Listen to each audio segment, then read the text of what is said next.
Welcome to the uncomfortable. Nope, we haven't started recording. All right, here we go.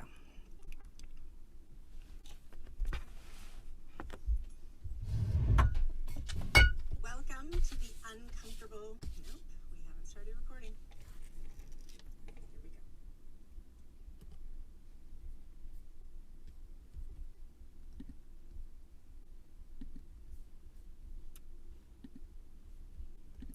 Welcome to the Uncomfortable Conversations podcast, the untold stories of the 3HO Kundalini Yoga community. I'm your host, GuruNischan, and I was born and raised in this community, and I started this podcast with several intentions in mind to support the people of our community. And I read the intentions at the beginning of every podcast episode. Number 1, to break the veil of silence that has long permeated and continues to strangle the 3HO Kundalini Yoga community in the name of neutrality. Number 2, to validate and help clarify the complex feelings of those who have joined this lifestyle, were born and raised into it, and or who have practiced or taught Kundalini Yoga. Number 3, to encourage active listening to uncomfortable conversations from our community as a revolutionary act of self and collective healing. Number 4, to let survivors know that we see them, we believe them, we love them, and we will fight for their truth to be addressed.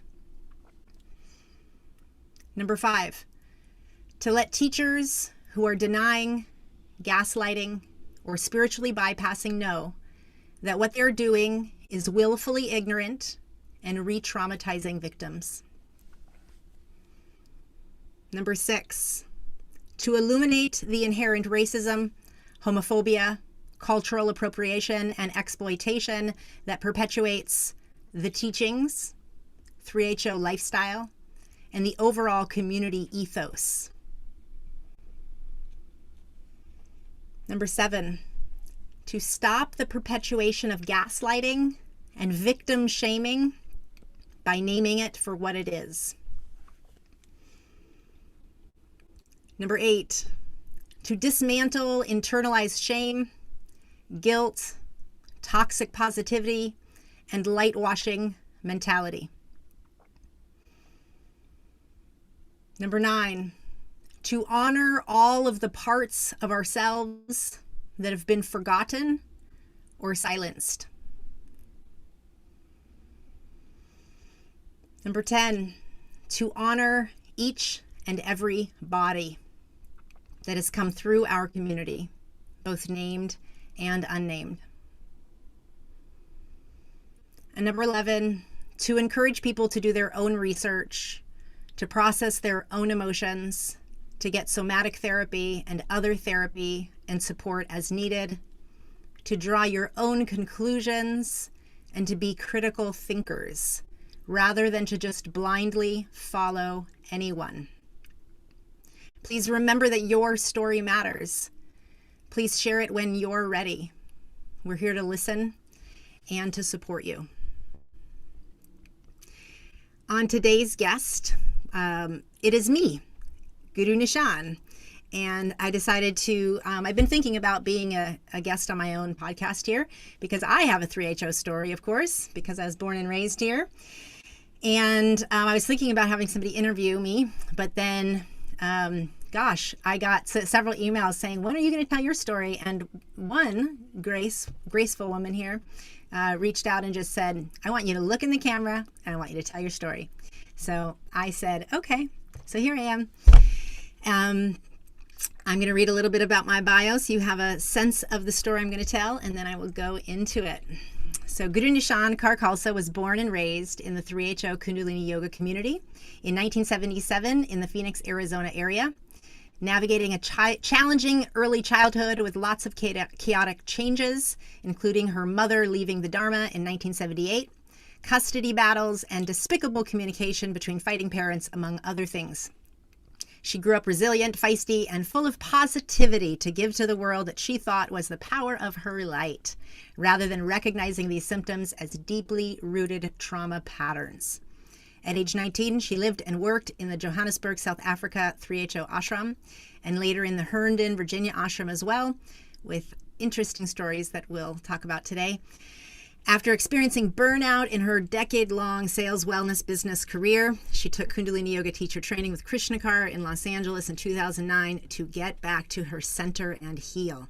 She had zero interest at this point at being a Kundalini Yoga teacher or making money doing this. After the final collapse and eerily familiar demise of her business enterprise in 2012, she began to teach Kundalini Yoga in Chicago as a way to move through her grief, confusion, fear, and vitriol that was surfacing. Slowly, and many, many years later, she began to recognize trauma patterns of emotional withholding, emotional bypassing, whitewashing positivity, and other symptoms that her body was communicating as standard operation. And I began to recognize how Kundalini Yoga was actually holding her body captive and not opening it up into freedom and space. It would take several more years and many more sexual embodiment practices before she could recognize her almost constant disassociation from her body as a shame-based self-image disguised as perfected projection and bright light energy as her outward persona. For several years, she stopped teaching and practicing Kundalini Yoga entirely, except at the European Yoga Festival in 2016, 2017, 2018. And she was oscillating between her love of Kundalini Yoga and her vitriol for aspects of the teachings that felt false, riddled with corruption. In March 2020, she finally experienced total liberation, or what felt like that. And it felt like an unhooking from her crown, her 10th gate, to finally see and hear publicly what her body had been communicating to her loudly for the last 8 years, but her mind could not accept. Lies, deceit, sadistic predatory abuse, and manipulation were at the heart of her conscious community upbringing. So I am excited to share this testimony. It is obviously strange to write your own bio and to do your own interview on a podcast, but I'm going to do the best I can to share my story, my 3HO story, which, includes the beginning of my life and several years into that, and then a large segment of it not, and then later years again. And what's interesting is that the segment where I, quote, wasn't involved in the Dharma illuminated a lot of cult patterns that I've been able to grow and learn from and realize that it was me repeating trauma patterns that I had no idea about. So I'm going to do the best I can to just brush over large segments of my life, and you'll be able to get that in my future writings and other podcasts that I'm going to be doing and sharing about myself. But I really want to keep this episode specifically to the uncomfortable conversations of being a part of 3HO, because that is the unfoldment of my life. So I was born and raised in the Carefree Ashram. My mom and my dad had met many years earlier, like at a yoga music something in Tucson, and they eventually started this Carefree Ashram. And so that's where I was born. I had a brother that was born several years earlier. And, my mom had, left her family from California and joined Kundalini Yoga through music and the love of the practice and Gurbani Kirtan. And my dad joined for yoga and all his reasons. And my upbringing was very distinctly aware, because my mom left quite early. She always spoke to us about us knowing who we were outside of the community. And I kind of say that to say that, she really went through a lot before I was born in infidelity and communicating with Yogi Bhajan about infidelity, and then being sent away to become a better wife so that my dad wouldn't do that. So early on, she informed us about this history. And she did that kind of ferociously as like a mama bear to make sure that she had a stake in our life. And I believed and understood that as much as I could as a child, but now obviously the reflection of everything that's come forth in our community, it makes so much more sense in terms of the ferocity that she must have had to have to leave the Dharma at that time and to be vilified and to still fight like heck to have a relationship with her children. But, before actually I go more deeply into my story, I want to say that one of the reasons that I feel it's so important to share my story particularly is because I've always held my upbringing in such high regard.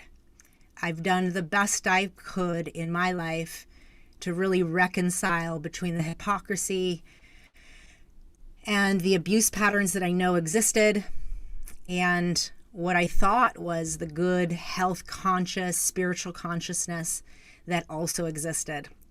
And as I reflect on my life, so much of my internal struggle was about trying to reconcile those two. And so I feel like it's important to share my story because I started facing a lot of identity crisis issues really early, and also sexual trauma related patterns early that I didn't cognitively remember, but my body and my sensory memory remembered. And so I want to speak to listeners to just say how important it is that we recognize that we can remember and know that something happened or there was violation that occurred or something wasn't right or something, and we cannot have a cognitive memory and we can have a body and sensory memory. And how hard it is to feel like we can validate that aspect and part of ourselves and these forgotten memories and parts of ourselves when we are incessantly around other people who gaslight and victim shame as a part of everyday life. And I didn't realize just how normalized and internalized shame had become in my life and in my body, because it was so well packaged in bright light and projected spirituality, almost like a spiritual superiority. And I won't even say almost, because we know now that it was and is a form of spiritual superiority and white supremacy and imperialism and colonialism. So I wanted to start with that. I feel it's important to share because my story really highlights how I've excavated internalized shame out of my system and excavated this inner tyrant out, and doing the best I can to still work with that in therapy. But that I absolutely know came from growing up the way that I did in 3HO. So back to my story. My parents ran the Carefree Ashram. And again, I'm a baby, so I only know based on the early stories of what my mom and dad had told me. But essentially, my mom left early, and, she really, I'm going to let her tell her own story. I'm not going to tell her story, but she did the best she could to stay because she loved so much of the community. But ultimately she knew after getting pregnant and with me that she needed to go, and she took her kids and went to LA because the only refuge she had was to her family. Well, we eventually ended back with our dad. There was a scenario where, my mom had left us alone in an apartment in LA, being very used to being in an ashram and being able to leave the kids napping and growing up in community and these types of things, or raising her kids in community. Anyway, needless to say, my brother broke up and I was a baby, and I woke up and we started crying and the police came. And we ended up in Los Angeles foster care, and I was quite young and don't have any memory of any of this. And we ended up back with my dad and my oldest brother, so Prabhajot. And most of my life, I didn't really know that I had ended up in foster care. I thought at that time my dad immediately knew and took us. But what I found out later was that my mom had to decide whether she was going to give up custody to her mom, or call or let the state know that my dad existed, right? And we went to him. So it was a very hard choice, and she chose my father. And that is a very significant thing to me, because growing up in LA with my grandma would have been a stark different reality than the childhood that I grew up in. Even in all of what we're recognizing and seeing as abuse, I'm overly grateful for my mom's decision in that moment, which I know she's worked very hard to heal within herself. So I share all that because this is all before I'm 1, or maybe a little after I'm 1, and we end up back in the ashram, and now I'm with my dad, and I'm a baby, and I'm with my brother, and I'm my little brother. So it's me, little baby girl. And from my understanding, lots of different women in the ashrams took care of me. There was a couple different women in the Phoenix ashram. My dad was, if not already moving towards the director of the ashram at that time. I think he became the director of the ashram around 1980. So he's a single man in this, what is becoming less of a hippie commune and more of like a real organized, centralized community, meaning it's centralized in New Mexico or LA. Yogi YB, I call YB the predator. YB was his spiritual teacher, and you know, he's taking direction from him, but there were, you know, hierarchies in leadership, and so he was like the Phoenix area leader, and there was other people in leadership, like Joda and my dad ran the ashram and aspects of the ashram most of the time that I was growing up there. Anyway, those early years, never really had any memories of any of that, and just heard early stories about my cuteness and my brightness, and I remember people commenting on how I could be so happy and bright and self-sufficient, so young, and even though I had been through so much, you know, something like that. My mom was definitely made out to be the crazy one by a lot of people, just kind of that kind of slanderish talk, that hum, which I also want to point out, because the challenge of what a woman went through when she left at that era in the late 70s, early 80s. And as children, we were aware of this. You know, we would go visit our mom, and it was very different. My mom had come out as bisexual, so she was teaching us that there was other parts of life, you know, there was other types of sexuality, and she, you know, wore her hair down, you know, cut her hair, and, you know, just, you know, we could experiment, and she wanted us to know that we had emotions, and we were allowed to express them and have them, and I don't think I've ever understood the scope of the importance of what she was attempting to instill us in that time, because we're kids. On another end, my mom was also just starting to awaken to her own trauma journey and overshared out of protection for us. I know that for sure. She wanted to make sure that if there was something wrong, we told her, and she wanted to make sure she knew she was a channel to communicate. And anyway, as a child, to be able to get this level of information between parents, they didn't talk to each other.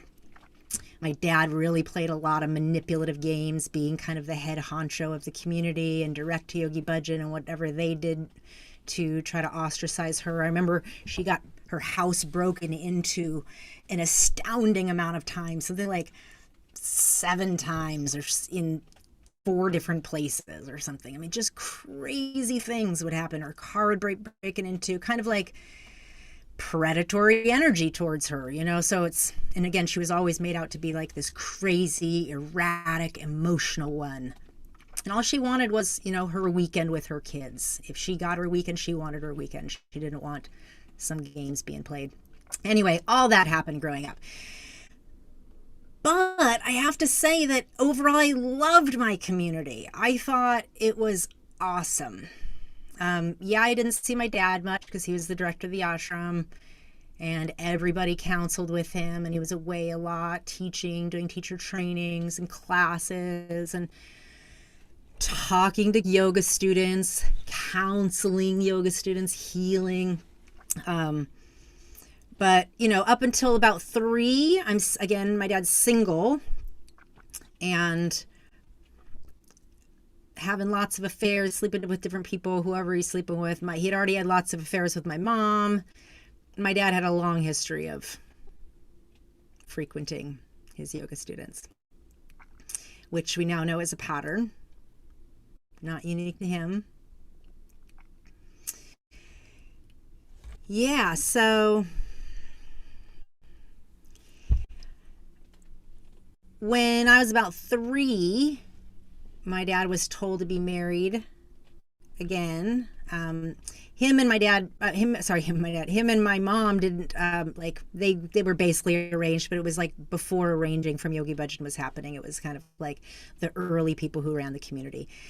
And hopefully my mom will come tell her story because she has lots of stories from these early days. But anyway, so around the 3 time is when my dad marries my stepmom Karing, and her son is Mangla Sadhu Sangeet, and so he and I are about the same age, about 6 months apart. So our families merge when we're about 3, and let's see, I don't know, maybe I'm about to turn 4 probably. And then that following year, I remember around the age that I was 5, there was the movement where all the kids were starting to be sent to go to school in India. And I remember this really significantly because my oldest brother, Prabhjot, during these years when my mom wasn't there and the months my mom wasn't there, I'm sure she was coming back and forth, but then even when, she wasn't living with us and she was down the road, my brother would be taking care of us a lot. So those early years when I was younger than 3, Prab was really around, and then we married Cutting, and then I just remember Prab leaving. And I remember this just being a big deal, like, oh my gosh. So now he's leaving, and we were like the only kids. There was only a handful of us kids that left, and me and Kieran didn't go. Number 1, because our mom didn't give approval. I think that was number 1. I find out that the other parent needed parental approval, but also, my dad didn't have the finances in the later years to send us. So I think there were all sorts of issues with that. Anyhow, it was a big deal to not go to India. I remember being quite young, and there was like this event in Gurdwara where the kids that were going to India went up and stood by the musicians, and they got like the orange thing around their neck, which I don't know how to even know what that's called. Yeah, so going back to that, I loved my community.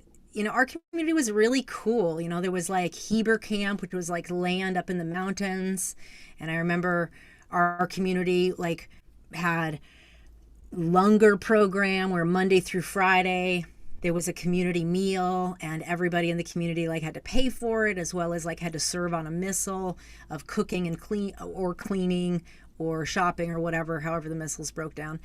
Again, I'm a kid, I don't know. But I just remember the community aspect of it. And, later in my life, I understood that my dad was really into community and studying community and learning about conscious community and all sorts of things about community.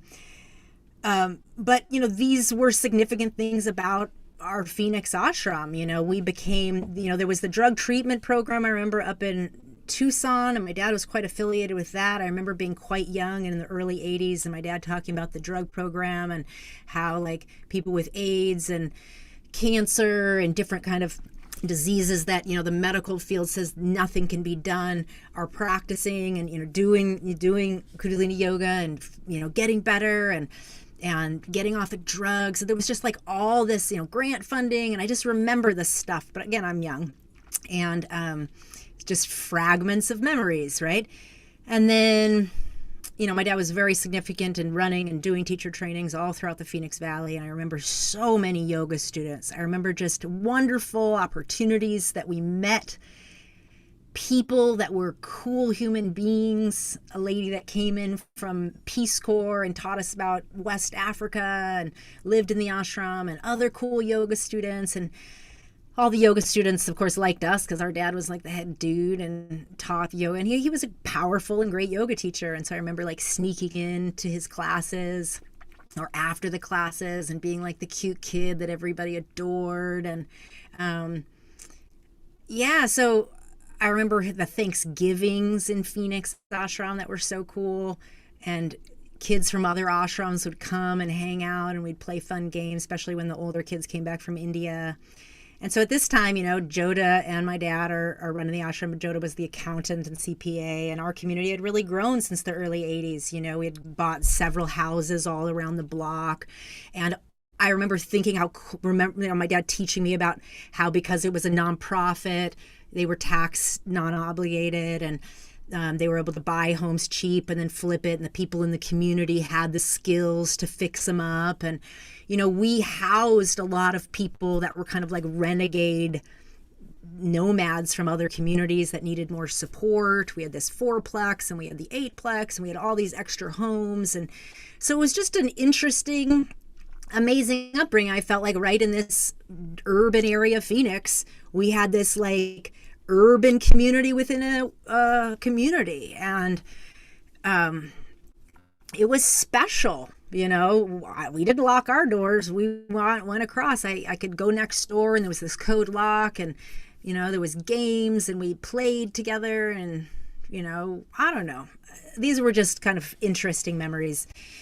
And I went to public school though. So because I didn't go to India, I went to public school, and I remember being glad I was going to public school because I was a bit aware that when the kids would come back from India, a lot of them didn't know how to integrate or talk to people outside of our community.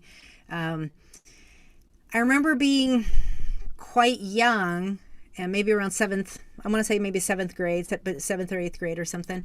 And some black kids came over looking for me that were sent over from my school friends. And I remember my 2 friends in the community ran away when they came. And I just remember being so surprised, like a little shocked, like, oh, that was weird. So then I suggested to these guys, I was like, let's just go ahead and walk out and we could talk.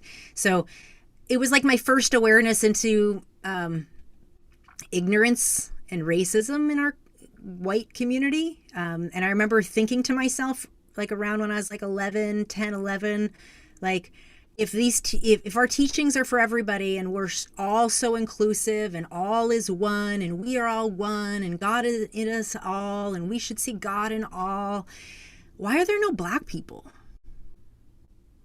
And I remember thinking that. Of course, I had known that Krishna Kaur existed, but I don't remember seeing many more. Like anytime we went to LA and Baisakhi, in the sea of whiteness was maybe a handful, maybe like 5 black people. So I just remember noticing these things as a kid. By the time I'm like 12, I'm in 7th, 8th grade and I'm in public school, I'm pretty aware, you don't go to public school and not realize how different we are, right? We're covering our hair, but pretty early we rebelled against wearing bana going to school, but I was definitely still covering my hair and wearing a rishnat cover and all of that. But I really early didn't like wearing a turban. Even as a kid, I hated wearing a turban. I hated covering my ears. If you ever see my ears are big, and I hated it. So I didn't find enjoyment in wearing a turban until many years later when I started wearing my turban with my ears out. But anyway, I also started rebelling like in small ways. Like I wanted to wear colorful rishinat covers. So, in all my infinite wisdom as a 7th and 8th grader, I might have been younger actually. It probably was like more like 5th and 6th grade. I would wear a bandana colored bandana rishinat cover, and I wore this kind of cool, sophisticated rishinat cover that kind of like added a little bit of sass and style. And so these were ways I was like trying to branch out and have a sense of an original identity in a community that didn't feel like it gave me much space to be original or express myself. And I remember being real confused sexually, like interacting with men, and any interest a boy took in me, I'd be like totally frozen and not sure what to do. But I also remember being so confused because there was so much sexual energy hyper around. I don't know if I could completely name it, but I definitely knew my dad was sleeping around with several yoga students that we were all very close to. One that was really close to our family, almost a daughter in our family. She was very young, and also other ones. I remember other really significant women that played a role in my life that ended up being my dad's lovers and longtime lovers, not even women that he ever apologized or regretted, and just the convoluted confusion of that, because they were my friends and sponsored me and helped me in many different ways growing up, or just befriended or supported, Anyway, so all that was happening, and so I'm going to public school, and anyway, I never really thought we would ever leave our community. My whole worldview was very much in the amazingness of this bubble, and that I was kind of like learning to kind of be in both worlds and have friends everywhere and that kind of thing. Anyway, by around 1992, my dad informs me that him and my stepmom are going to move to Minnesota. There had been some changes in the community. There in leadership, basically, the way that structures, they had been changing the way structures of the ashrams, from directors to, say, like committees of women or committees of people running the ashrams or something of this nature. And either way, my dad was no longer the director, and he didn't want to stay in the community. And I didn't know they were, quote, leaving the community. He didn't frame it like that. My dad was the master philosophical framer of things. And so him and my stepmom moved to Minnesota, and he asked me if I want to come. And he says, you could stay here and live with someone else in the community and keep going to school. You could move with your mom. You could come with us. So I remember him giving me these options. I'm a pretty independent 13-year-old, which, by the way, I didn't really give a lot of background on this, but, as a rebelling 11, 12, and 13-year-old, I'm wanting to do things that he doesn't want me to do. So including pierce my ears or shave my legs, or I never thought about cutting my hair. I wasn't ever close to that, but I want definitely wearing my hair down. That was a big one. So what my dad told me was that he doesn't mind me doing any of these things as long as I could talk to him and explain to him why I wanted to do them. Okay, so anyways, that was a setup for failure, because essentially there's no way that I was ever coming up with a reason that I could ever justify to get my dad not having a rebuttal argument. And so that went on for years, until one day I was just like, look, I don't know why I want to shave my legs. I just do. I want to do it, and that's what I want to do. And I remember, like, these are the types of conversations that I would have with him, butting up against rules. Anyway, so, I did eventually get my ears pierced. I did eventually shave my legs. I did eventually, wear my hair down in a bun and not cover it. These were monumental deals in our life, right? Anyway, so we moved to Minnesota. My deal with him to move to Minnesota was, as long as I don't end up on a farm, I'll move to Minnesota. Now, I don't know much about Minnesota. Of course, I had visited my family relatives a little bit growing up, but that was really sparse. And both my parents were just quite estranged to their families. Their families were quite in touch a little bit here and there, but I don't remember them being as effortful back. And so we moved to Minnesota, and I'm excited about it. I'm really done with my school in Phoenix. I'm bored. I'm not enjoying it. I hear Minnesota's a better educational system. I'm looking forward to it. And quite early, I don't like it right away. And I'm like, it feels like a prison. It was very different than Arizona. It was built upward and enclosed because it's winter, versus Arizona, which is spread out and more like walking on a college campus. And so very quickly, I remember not liking school and telling my dad I want to quit. And my dad's response is, okay, then quit then. I look at him, I'm like, come on, like, that's not helpful. And, you know, he took such different philosophy on things. And one of them was education. And he always incessantly would talk to me about this growing up, about how to teach me to think out of the box, and how the educational system was really just like the prison system, and it was just trying to keep people conforming to a certain way of thinking. And he would always go on in rants in these ways. So he taught Kundalini Yoga in maximum security prisons for a lot of my childhood. And I remember corresponding with maximum security prisoners who were like hooked on Kundalini Yoga. And it was like a lens into a life, which now I think back at that, I'm like, that is nuts. But anyway, so, you know, my dad's thinking, you know, giving me parallels between like why I'm frustrated with my education and how to question things and think differently about things. Meanwhile, this first winter in Minnesota, I see my dad drunk as a damn skunk. I mean, he literally comes clean. He's a full-on alcoholic, hidden closet alcoholic. He comes clean about all his infidelity, all the women he slept with during my childhood that I know. I remember sitting across from him. I'm like 15, and I'm like, you damn hypocrite. You piece of shit. You wouldn't let me eat sugar? You wouldn't let me shave my leg? You made me create an argument for why I wanted to X, and now you're busy doing all these things? And he's like, I'm just a man. I'm like, pathetic. That's what that is, pathetic. And I was angry and I yelled at him, and, you know, essentially, you know, he was like, I don't think I'm monogamous. I don't think I ever wanted to be monogamous.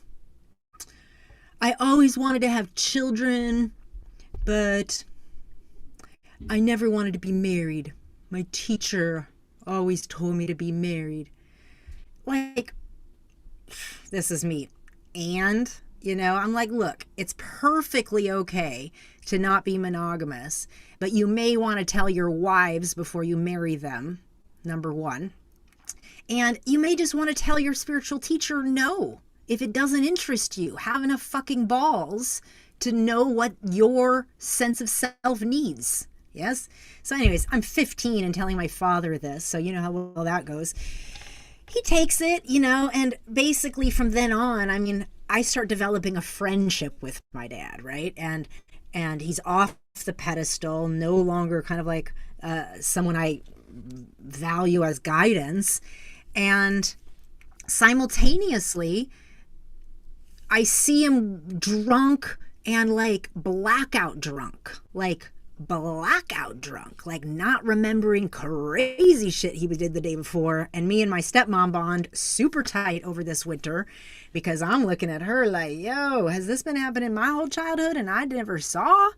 And I don't even remember about all that. I don't think that was the case. And her and I just remember getting like real close and connected, and me getting further away from him. And then one day he crawls in my bed drunk as a skunk, and I'm like looking, and then I crawl out of my bed. Again, he's almost a stupor. Crawl out of my bed, and I go crawl in bed with Cutting, and I was like, that was scary.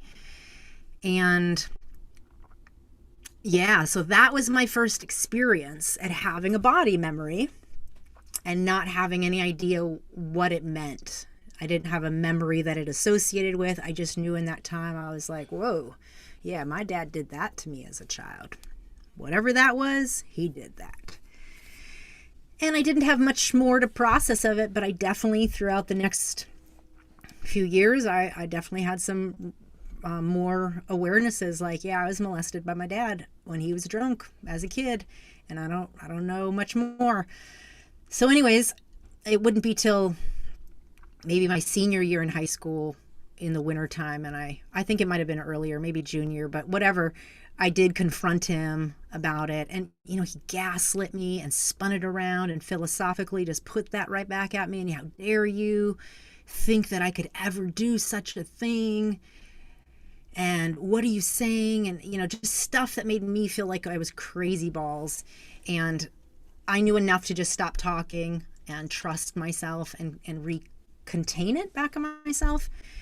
So that happened, but more before that awareness, before that conversation, that first year was the year I witnessed my dad like that. And then that summer, I went to summer solstice. So I'm 16 years old, and it had to have been the summer of 93.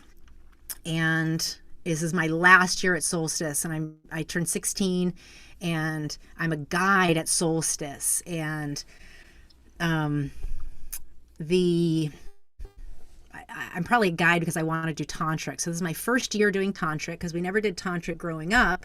We were just around tantric. Like every vacation we took was to some tantric or Khalsa council growing up. All the time since I was born, we were going to solstice. And so yeah, this summer of 93, I go to solstice. I'm 16, and I'm a guide for the kids, and I remember my kids that I loved so much. It was just such a delight, these beautiful little girls, and I'm really into being a guide and taking care of them and being the best missile and all the things. And I remember also distinctly I didn't really fit in with anybody. Like my two best friends, Guru Dev, growing up, they both had gone to school in India and had really morphed into beautiful beings on their path, and I was on my path. And of course we still loved each other and wrote to each other and talked, but there was just a natural distance happening.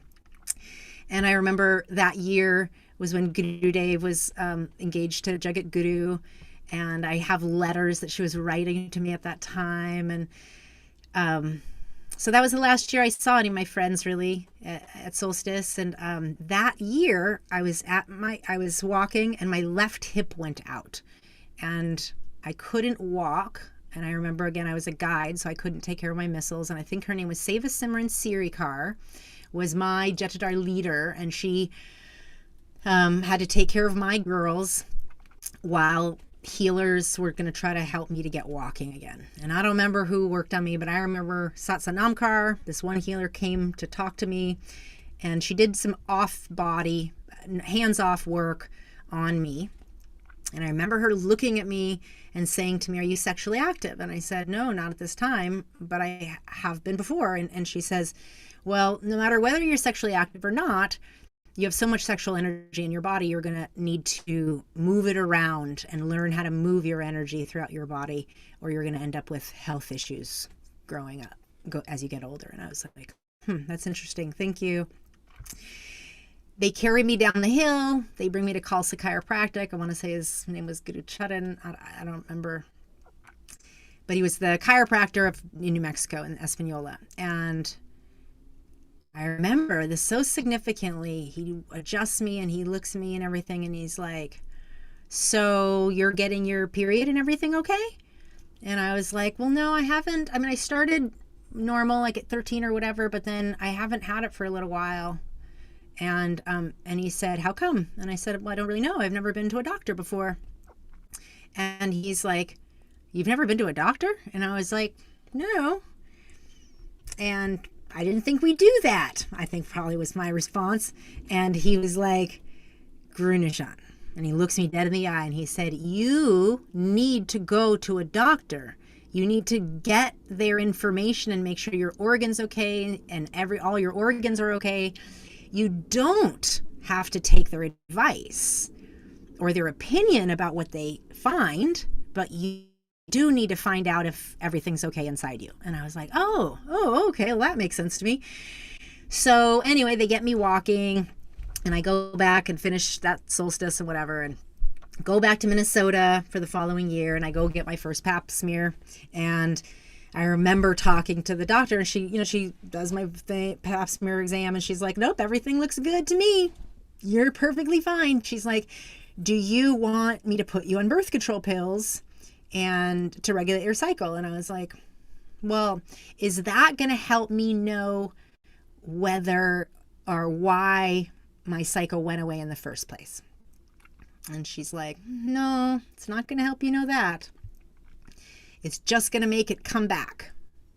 And I was like, okay, no, I'm good. Thanks. So anyway, I started asking myself, asking my body, what's going on? Where did you go, cycle? What happened? What's going on inside you? And I started doing meditation every morning with my dad. We would do anywhere from 10 to 30 minutes, depending on how much time we had before he took me to school. And we did my favorite meditation, which was Long Onkars. It's always been my favorite meditation, and it still is, of the tradition that I was raised in. And yeah, so meditating on the sound current and asking myself. And one day I had this flash, and the flash I had was this vision, and it was something like, you're trying to emulate men. And I just kind of had a flash of just being a child and having my brothers and my dad. And anyway, it was just something that meant something to me at that time. And so I leaned back to soften into myself. And, within the next few weeks, my blood started. And I remember falling in love with my moon cycle and my blood cycle because of that. It was a reminder of my femininity. It was a reminder that I am woman and I am feminine, and that's beautiful. And I started examining and looking at all the ways that I was like overly masculine at that time, and I didn't know how to even wear a skirt. And I put my ID in my back pocket with some chapstick, and these were just parts of the way that I had shaped and survived my life, right? So anyway, I remember that next year in Minnesota being a real bountiful exploratory year for me. On the dislike of school, my dad had found me a independent learning educational program that was a part of the public school system in St. Paul, Minnesota. It totally helped me shift. We had found that the semester before. So my junior and senior year were just flourishing years for me, very exploratory. I kind of operated in high school like most people do in college, and I was taking a lot of university classes and community working and starting my own businesses as a nanny, and just doing lots of things that really fostered my independence and my insight into the world. And I was really grateful for all that shift in education. It helped me really think out of the box. And, unconsciously, I know that I just knew I needed to get out of the country. By the time my senior year came, so many of my friends and my family, my two brothers had gone to school in India, and India was so much a part of our upbringing and culture. I just wanted to get out of the country. It wasn't even an option in my being. I wanted to leave the country, and I'm reconciling all the ways that I'm very close and connected and love my father and how much influence he had over me, with body memories that I didn't fully know what to do with. I'm very independent, and again, recognizing the alcohol abuse among other ways that my dad wasn't financially supportive, or other supportive ways of our household. That the cutting was really carrying the load on that, and I was pretty much financially independent through my senior year of high school. So by the time I graduated, I was pretty well defined that I was moving to Africa, and I was very steadfast in my sense of self and my identity. I think my identity was just a really cool, down-to-earth human being. I felt like I had really started to shed the dogma of where I was coming from in the way I was raised, and keep kind of the health consciousness and kind of like morph into this new sense of identity of who I felt I was in the world. And so by the time university came, I wanted to leave. I wanted to go to university in Africa and find a school that I could do independently. And I was able to find a program and earn my way into this program. And I left right for Africa when I was 18. So I did this all on my own. I earned my own money. I found my own program. I petitioned to the board to get permission to go right overseas instead of have to do a year in the United States. And I was excited. I don't even know how I did all those things, to be honest. I just made all those things happen and flew overseas. I remember my mom and Baba Siri Singh coming out to Minnesota. I remember all sorts of other people like and Rama and Prab and Susanna, and just different people would come out to the farm when I was different stages in high school. And so again, it was just another really cool aspect of community that I felt like no matter whether we had left or not, nobody had left anything. Our community still existed, our relationships and the people we loved, we still got to see. And we just kind of like nomaded on. And I really loved the idea that I could travel different places in the world, and there were ashrams that I could perhaps stay in. And yeah, they might have rules that I would have to live by that I don't subscribe to in my life, but I could get into that if I was open to being in that particular ashram in that city. Either way, I was really into Kundalini Yoga, and my dad was still very much teaching, and I taught infused a lot of philosophical teachings and these types of things throughout all my high school curriculum. Anyway, so I morph into Africa by the time I'm 18 years old. I arrive in Africa and didn't have any clue that there were Sikhs in East Africa. I mean, this is how in a bubble I lived. I didn't have any idea that there was a whole bunch of Sikhi all throughout the world, in fact, right? But I remember arriving in Nairobi, and my taxi driver was a Sikhi man, and I said, I was raised a Sikh, and he's like, Sat Sri Akal, and I say, Sat Sri Akal, and he was just elated, and he drives me immediately to the Sikh temple in Nairobi. I had no idea this was going to happen, and he wants me to meet the sadhus, and meet all the higher ups in the temple, and I can stay there and all the things. And I remember meeting them, and they were so kind. And then the next thing I know, I'm talking to some of the Africans in the temple, and they call me over and they say, you cannot talk to them. And I was like, why? And they're like, and they say terrible words. And again, a lens into like, whoa, I didn't realize that there was so much racism from Indian Sikhs. And I remember thinking that to myself in some naive idea that we weren't racist, right? That our community had some sort of like, because we chanted love and light songs and all is one songs, that our community somehow was better than them, the Indian Sikh sadhus, right? Anyway, random thoughts. So anyway, I'm in Africa for that whole year. I end up meeting a man that becomes my husband, one of the loves of my life. And, I'm wearing my African style turban. I think in high school, I start really getting into wearing a turban, more African style, because I can wear my ears out and just kind of wear more vibrant colors. And I just felt like, wow, there was a little bit more roots to it that felt more like me. So that was an interesting cultural parallel. And so, yeah, there was all the time when I was in East Africa, I was mostly just doing all my writing independently. I started in this university program, but I didn't stay there because I quickly realized I was just taking out school loans and didn't need all that. So I just did my work independently. And another fellow traveler who I had met in Amsterdam, on my way to Africa, of course, I met my brother who was living in Germany at the time, and we hung out in Amsterdam and lived at the Amsterdam Ashram briefly, and got to see each other before I went on to my journey in East Africa. And so, again, it just highlights how much community meant to me and how cool it was that my brother had, gone to the European Yoga Festival. And there was just, there was our community in different places around the world. And I really thought that was a huge value.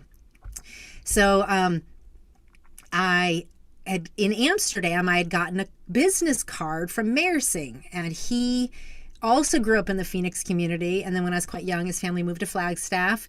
And so I hadn't seen him for years, but he had come back from traveling through South Africa and Zimbabwe. And he gives me this card of Fruits and Roots health food store in Johannesburg, South Africa. And he's like, if you ever get down there, you got to go check them out. They're amazing human beings.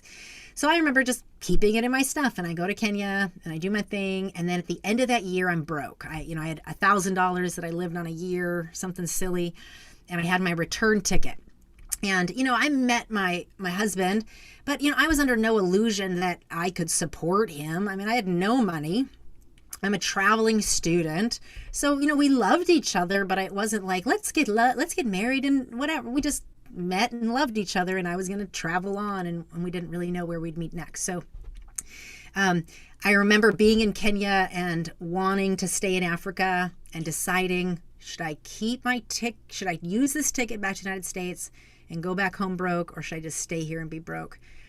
And I was like, I'm going to stay. And I remember wrote to Pritam Huddy and Harbhajan, who ran Fruits and Roots in South Africa, and told him I was an independent student, an independent learner, and I'd grown up in the 3HO ashram, and I was wondering if I could come down and work with them and live there. And I remember them writing back saying, we don't have much to offer you. We can't pay you much, but yep, okay, come, And so I thought that was just the coolest. And I remember being in Kenya, and, my husband's family, they were some of the poorest of the poor, but some of the most amazing people and humans I'd ever met in my life. And I knew I'd come back, but again, I didn't have an option to stay. I had zero money, nothing to contribute to help them. And so I realized, looking at the Indian Ocean, holy crap, my oldest brother is in India.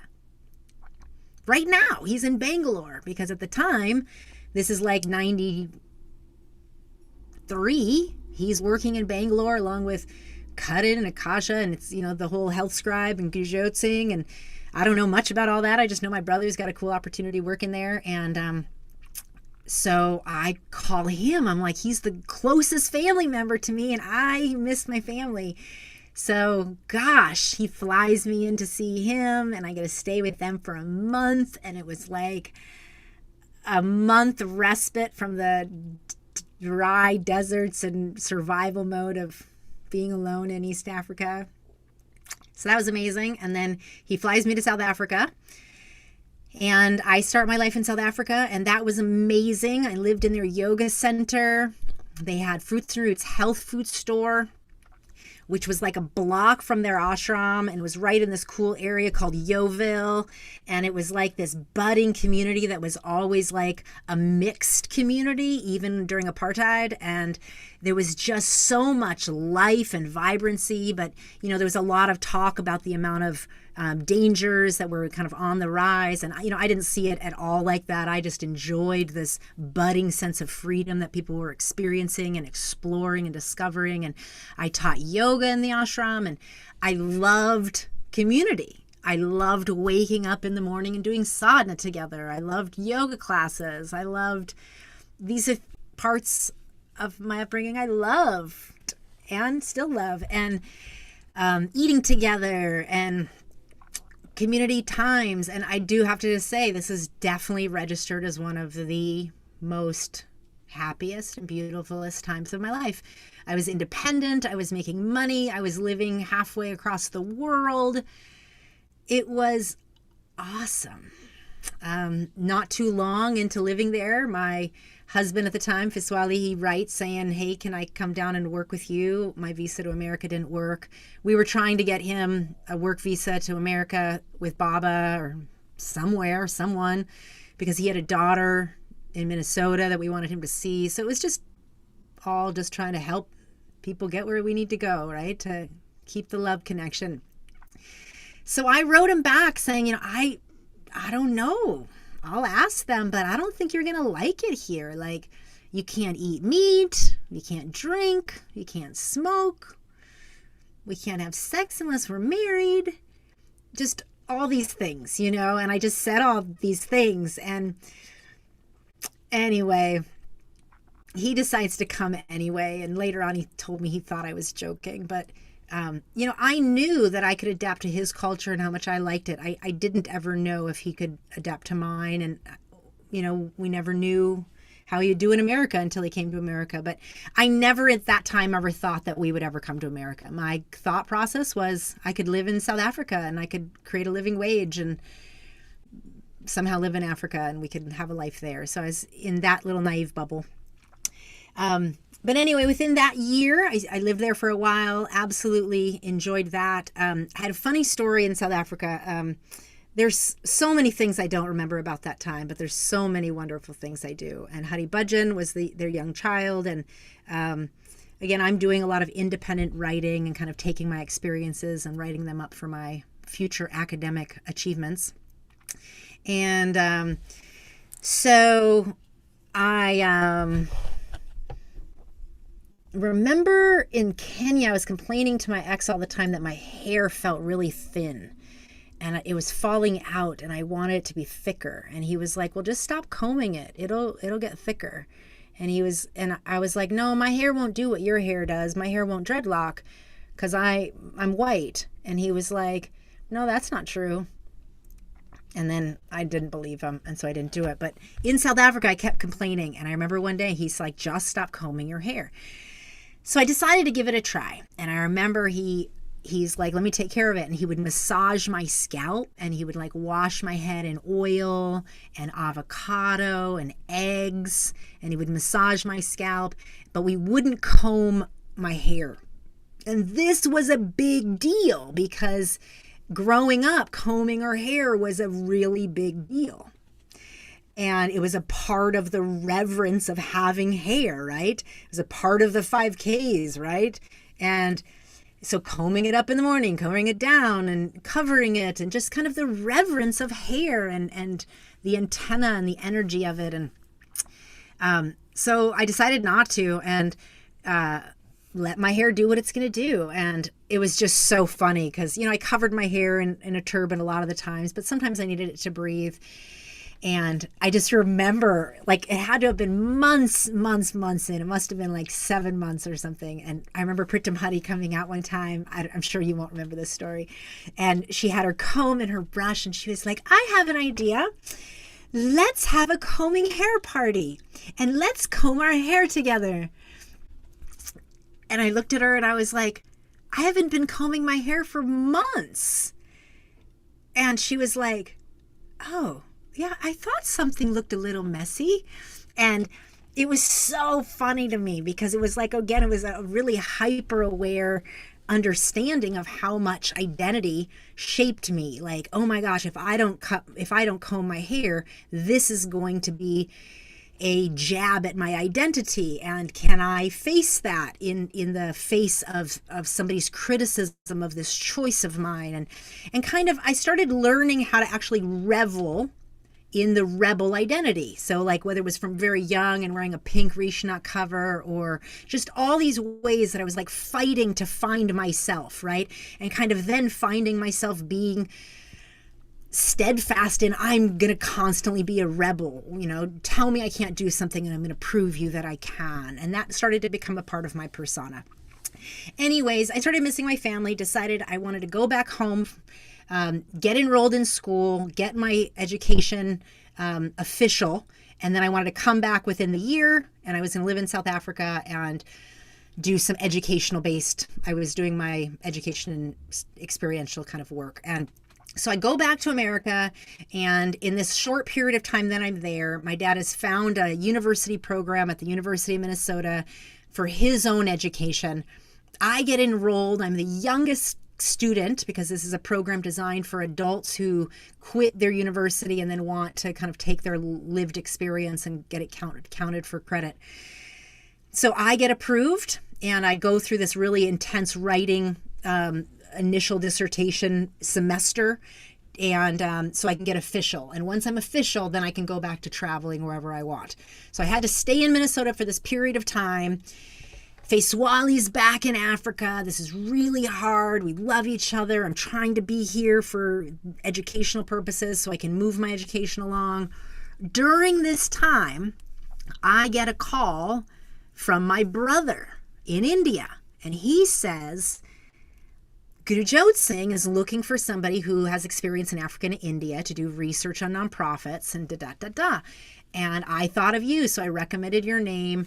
He may be calling you, blah, blah, blah. So once again, I want to point out that the theme of what was so amazing about my upbringing was the community connections. It really, in my life, I felt like, wow, education doesn't matter as much as my experiences matter, or connections and my network is what mattered.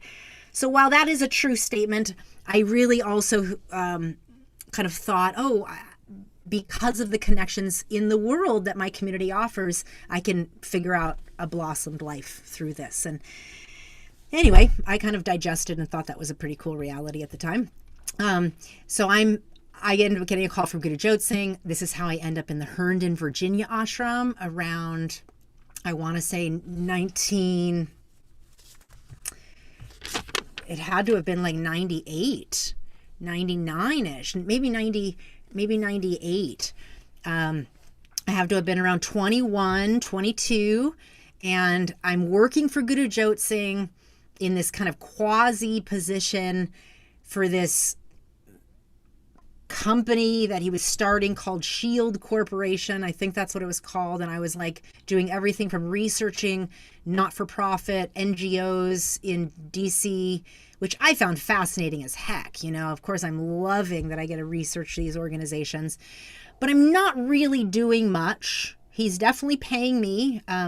He got me hooked up. I'm staying at Guru Trong Singh's house, and I remember Guru Fateh Kaur lived there because she was his secretary at the time, and Himit and Shabad Singh were young kids at the time. And so when I'm living there, we're all living in a household, and I'm living in the cul-de-sac in Herndon, Virginia. And I remember just thinking how different it was. They didn't have langar, but they had Guru Ram Das meditations every evening, which I love group chanting. So I thought that was very sweet. And you got to go to different people's homes and, just meeting the different people in the different communities. And I had always heard about a lot of the kids that were from this community.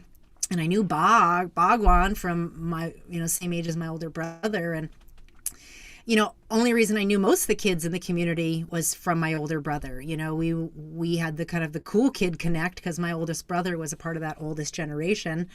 And so we kind of were always like scooped in as included, which is awesome, right? So here in this case, again, a connection. I'm working for Guru Jot Singh. And because he's so busy with investors and HealthScribe and all the other things he's doing, this project that he's wanting to get going that I'm there for is like barely getting off the ground in whatever capacity it's going. So I don't have a lot to share in that community. I just remember it being very significant. I took care of Sebong, and I don't remember his brother's name, but I was sad to hear that their parents are like major deniers. Anyway, so I remembered them. She was like one of our marching teachers when I was at ladies camp. I remember that. Onkar, I think her name was.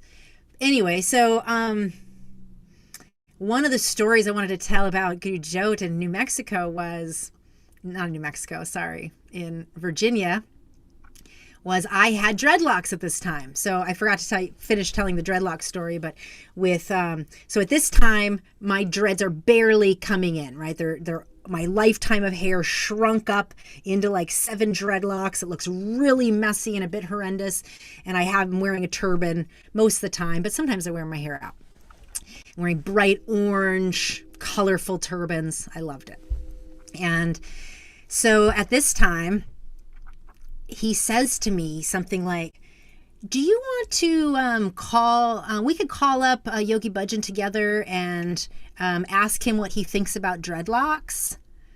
And I just remember looking at him and I was like, no, actually, I really don't care what Yogi Bhajan has to say about my dreadlocks. But thank you so much for the suggestion. And I remember leaving. So anyways, I was very much boldly who I was, but also very much in love with so much aspects of our community and Kundalini Yoga and meditation. And I was very bold to the things that I wasn't into, like wearing white and not having dreadlocks. So those were a couple examples. And I remember at one of the chanting, I was at chanting one night and I met Bhagwan Singh, and him and I were chanting together, and he looks over at me and he says, hey, I'm going to go to DC and watch my son play jazz. Do you want to come? And I was like, who's your son? And he's like, Bhagwan. Well, Bhagwan was like my childhood crush. Like, I'm 8 and he's 18. You know, I thought he was so cute. But really, he was just like a brother. You know, he was like that group of my brothers, because my oldest brother was 10 years older than me. And so that group of kids, again, scooped us up as like our oldest brother gang and our older sister gang. And it's why I love Davy Kieran or Sumpy or Sirisat or just all of you, you know, like Rama and Akasha and Prab, like, you know, you guys were our brother and sister connect, and really the closest experience to love that I felt in our community. So, yeah. I get this invitation from Bhagwan Singh to go see Bhag. And on this ride to DC, I'm telling Bhagwan Singh my story about how Feiswali is in Africa, and I can't sponsor him to come here, so I'm just earning money so I can go back there and blah, blah, blah. And like, little did I know, but like him and his wife, who's Bhagwan Kaur at the time, are getting in the middle of a divorce. I get befriended by their family, mostly Bhagwan Singh. And he offers to sponsor my husband to come into America. And like, out of nowhere, this is happening. And they don't have to pay anything, actually, but they're putting their assets on the line with the United States government in sponsoring, right? So they sponsor and basically help me fill out paperwork that nobody in my family could help me with. You know, my dad lived off the grid and was actively advocating not having a Social Security number. That's how helpful my dad was. And my mom was on welfare and was struggling being homeless and all sorts of things. And there was, you know, I didn't have options like that. I didn't come from a family of options. I didn't think about people in my community as having resources that they were here to give me. I just was accepting opportunities when they came. So that's what opened the opportunity for Feiswali to even come here. I didn't even think about that beforehand. Once again, community, how it served me, how it supported me so much. So yeah, then that quickly happened, and I became friends and family friends, longtime friends with Rose. And not too long later, I ended up going to Minnesota. Not too long later, we end up bringing Feiswali into the United States. Guru Jot Singh helps me with this financially, borrows me money, and all of the ways that he supported any youth in that community throughout the years. I experienced that support in working with him at that time. There were weird things, but there were also wonderful things, and I was very much privy to both, and I was appreciative of having the work opportunity.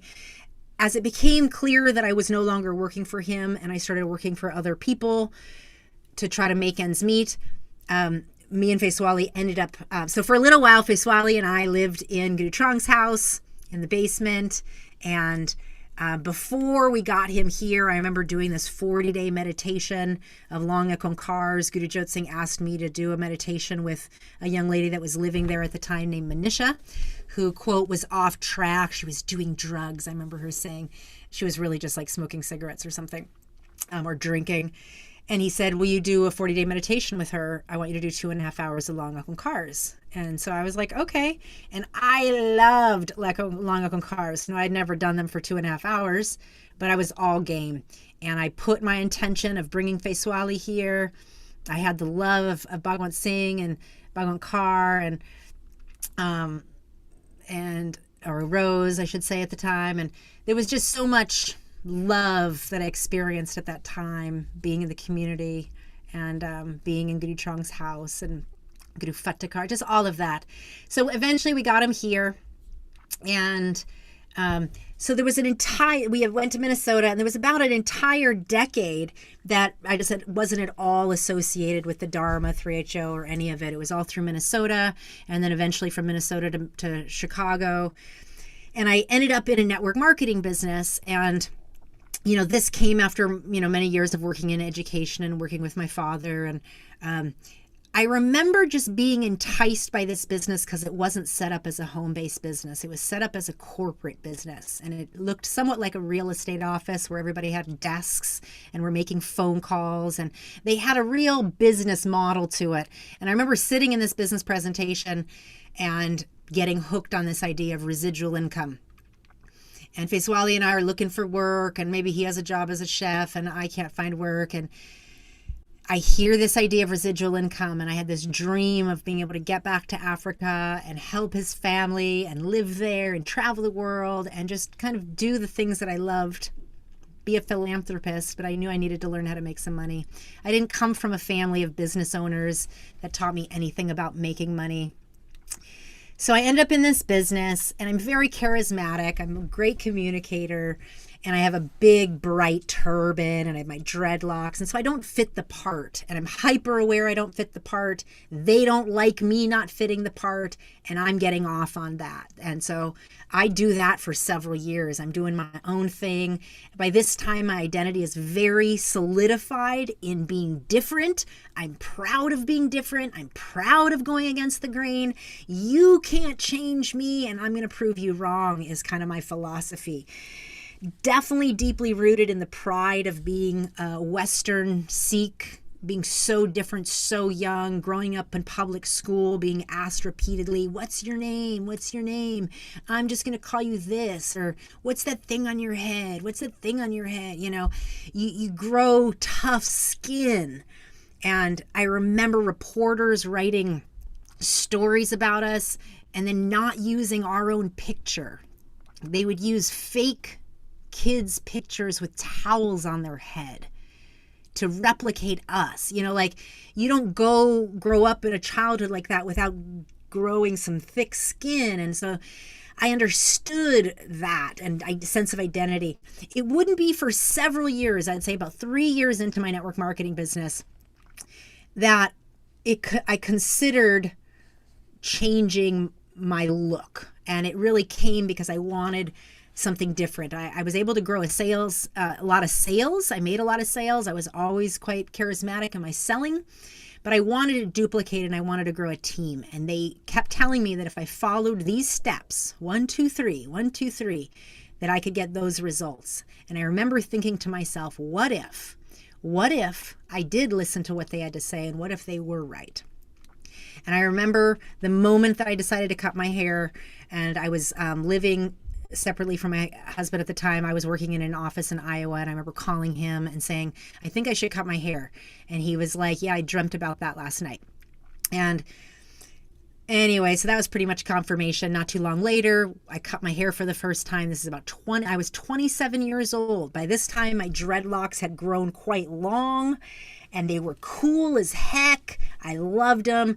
My hair grew so thick and so wild, and I was so proud of my beautiful hair for replenishing and growing again and being thick hair.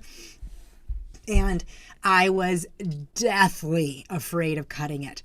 I remember being so afraid of cutting it, and I pondered it for a while, but when I finally did, it was only because of his support and his love and his tender care that I was able to do that. And I remember thinking at that time, just like, whoa, like, nobody should have this much fear over something, even if it's a beautiful, right teaching. This much fear can't be good for my well-being. So I always had an attitude of like leaning into the thing I feared the most. That business, I'm not going to go into the details because there's just so much in that time frame. I want to say about a full-on decade. But in that business is where I started really questioning and examining identity. I cut my hair for the first time. I wore suits. I wore makeup for the first time. I learned about accessorizing jewelry, nail polish. I learned high heels. I learned presentation, different aspects of communication, but mostly image. And I was fascinated by image. So again, I'm not going to go into that aspect, and you're going to read about this and hear about this on my future podcasts, my personal ones. But what I'll say about that time is it was like a PhD in cultural assimilation. And I learned so much about how presentation and perception affects people's ability to hear and listen, and all the ways that fascinated me. I felt like I was an actress and I was learning to play a role, and that it didn't matter how much knowledge I have if it didn't come in a package that somebody wanted to see. And I liked playing in that arena a little bit because it helped me to realize the idolatry of identity. How much people worship concepts of identity and outward dress, but how none of that is actually real and what's actually going on inside of a person. And so it was just a big, big learning period of time for me. And one of the biggest things that showed up was just how hyper full of shame I was. There were things I didn't understand, and I started attracting beautiful women in my business. And they always said, in your business, in your network marketing business, you attract who you are. And so, I started attracting all sorts of really powerful, beautiful women, and they were sophisticated, and they wore suits well, and they were just bombshells. And of course, I didn't see myself like that. Other people did. And I remember, this is quite late, by 2007, 8-ish, I want to say, I had a girl in my sales team, and she just said, you know what, I can't stand it anymore. And I said, what? She was like, you have too banging of a body to not show it. And she grabs my suit and she said, your suit should look like this. And she squeezes the back of my suit, and it's showing my curves. And in that moment, I just realized, wow, like, I am so not comfortable wearing that. Like, I was as much as I was learning to dress and be sexy and these types of things, there was so many barriers I had to break through for even small amounts of revealing. I wasn't even revealing cleavage. It was just like showing the curvature of my body. And so that was like awakening into, wow, there's some shame stuff happening here, and lots more that kind of came out and came trickling out. But eventually that business, around 2008, I started getting woken up to really abusive patterns in that business. And one of the biggest things was that my sales team was waking me up to patterns in the business that were abusive to me. And they were like, can't you see? You are amazing, not this system, you. And I couldn't see it. Like, I defaulted everything to this business that I had built that was the system I had come from.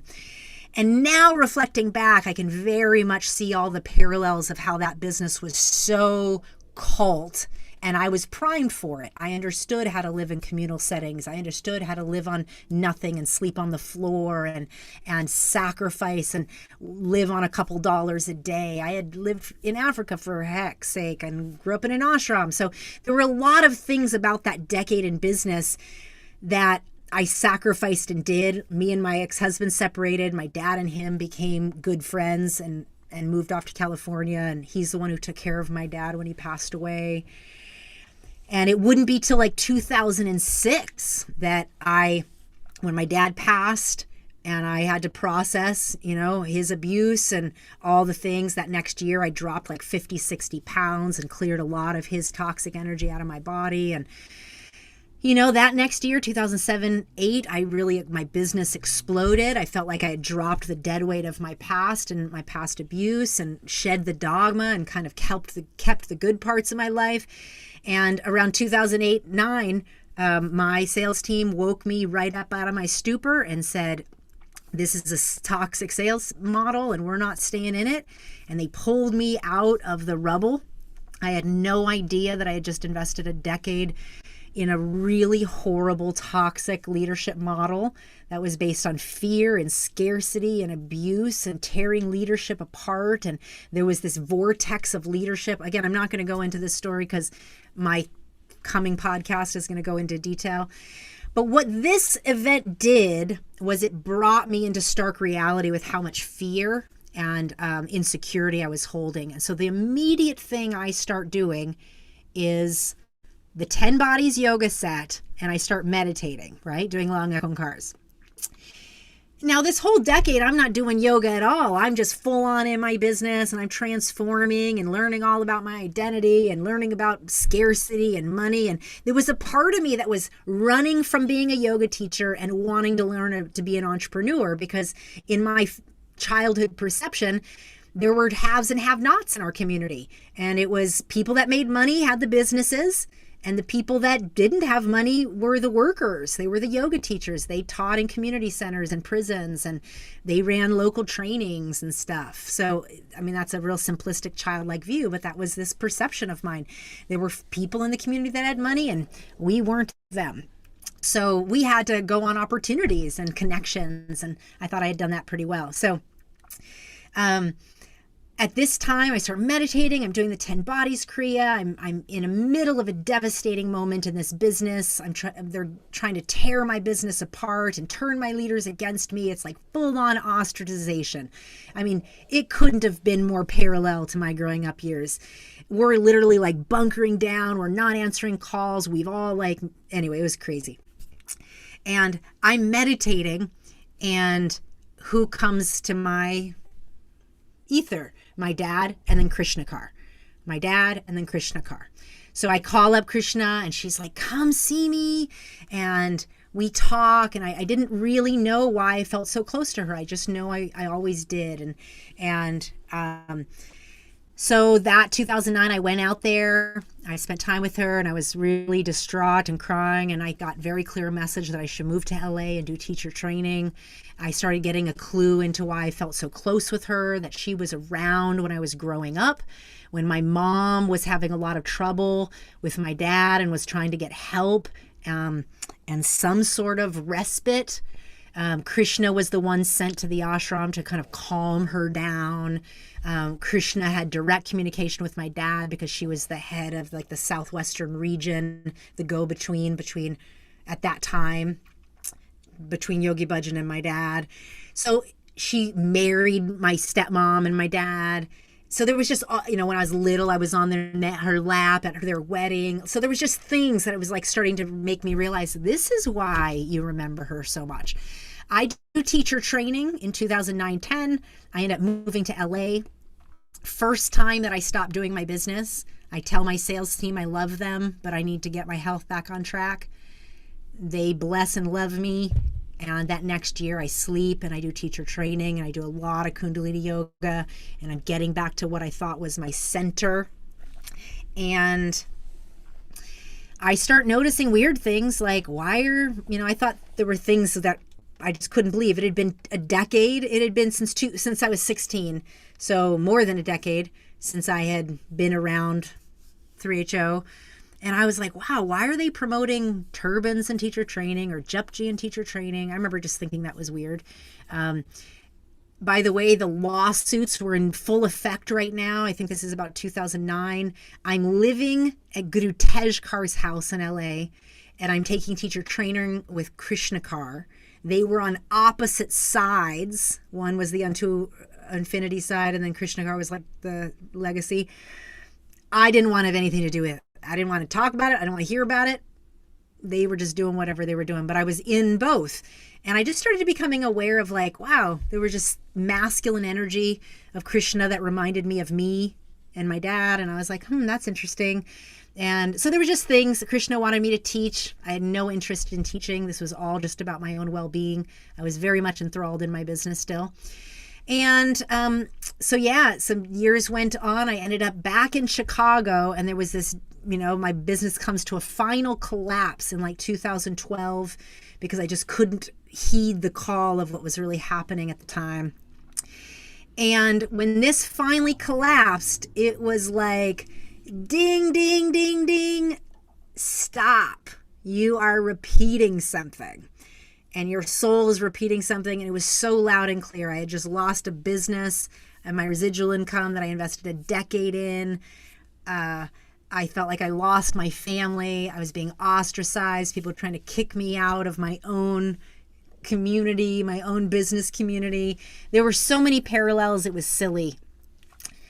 But I didn't know what to do. And so I just stopped and I decided to listen to what I was being told to do. And that was to go inside. And so the next 8 years, this is from 2012 until like 2020, I just kept going inward.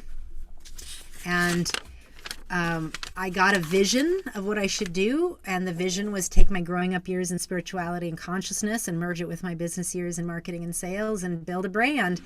But what do I stand for? Who am I? What's my identity? And so back to this question of identity, I started looking inside and realizing, wow, my identity is wrapped up in being a leader in this business. My success as a woman is tied up in that business. And I had a lot of grief. I had just lost what I felt like was my future. And so I just knew I had a lot to deal with. So Kundalini Yoga is where I went, where I'd meditate. It's where I'd practice to kind of feel and learn to process. And that was all I really had to go on. I started, doing a local class at this really cool yoga studio with this woman who I'd met who had dreadlocks and was a total Rasta. And she ran an awesome Kundalini studio in Chicago. So, that morphed from one class a week to like 7. And I was mainly teaching because it gave me a sense of purpose in the midst of this identity crisis I was going through. I felt like I could teach Kundalini Yoga without trying. I did it like osmosis. So for me, it was an entry point into the deepest wounds that I was holding. And it was the way I had to access myself, was I had to go into what I thought was the place that brought me back to my center, which was Kundalini Yoga. So that first year, I was grieving so much. And by 2013, August, I launched the first version of my new online brand. I know I'm nowhere close to my purpose, but I also know that I have no idea how long it's going to take me to unravel identity issues that I must be having. And I'm starting to become aware that my brand has to do with sexiness and spirituality. And I'm very much triggered by how much fear I have around saying those two things in the same sentence. So the first version of my brand is called Sassy, Sexy, Spiritual. And I have so much internal worry that the whole world is going to call me out. Like, how dare you? And all I'm doing is saying sassy, sexy, spiritual. But what's happening is my sexuality is coming alive, and I'm starting to become aware at how much shame I'm holding that isn't allowing my own authentic expression out. And so this again is like an entry point into myself.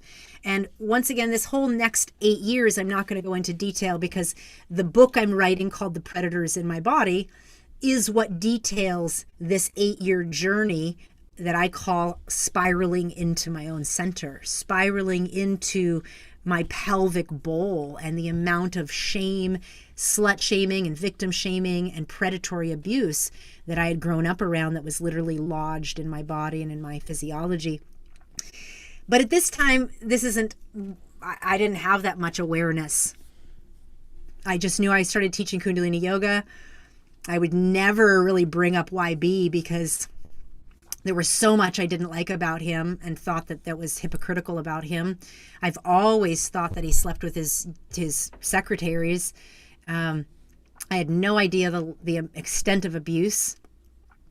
But what I was practicing at that time, and again, this is like 2012, 13, 14, 15, what I'm actively practicing at this time is how do I embody being real with who I am, my sexy nature, while being true to who I am, my spiritual nature?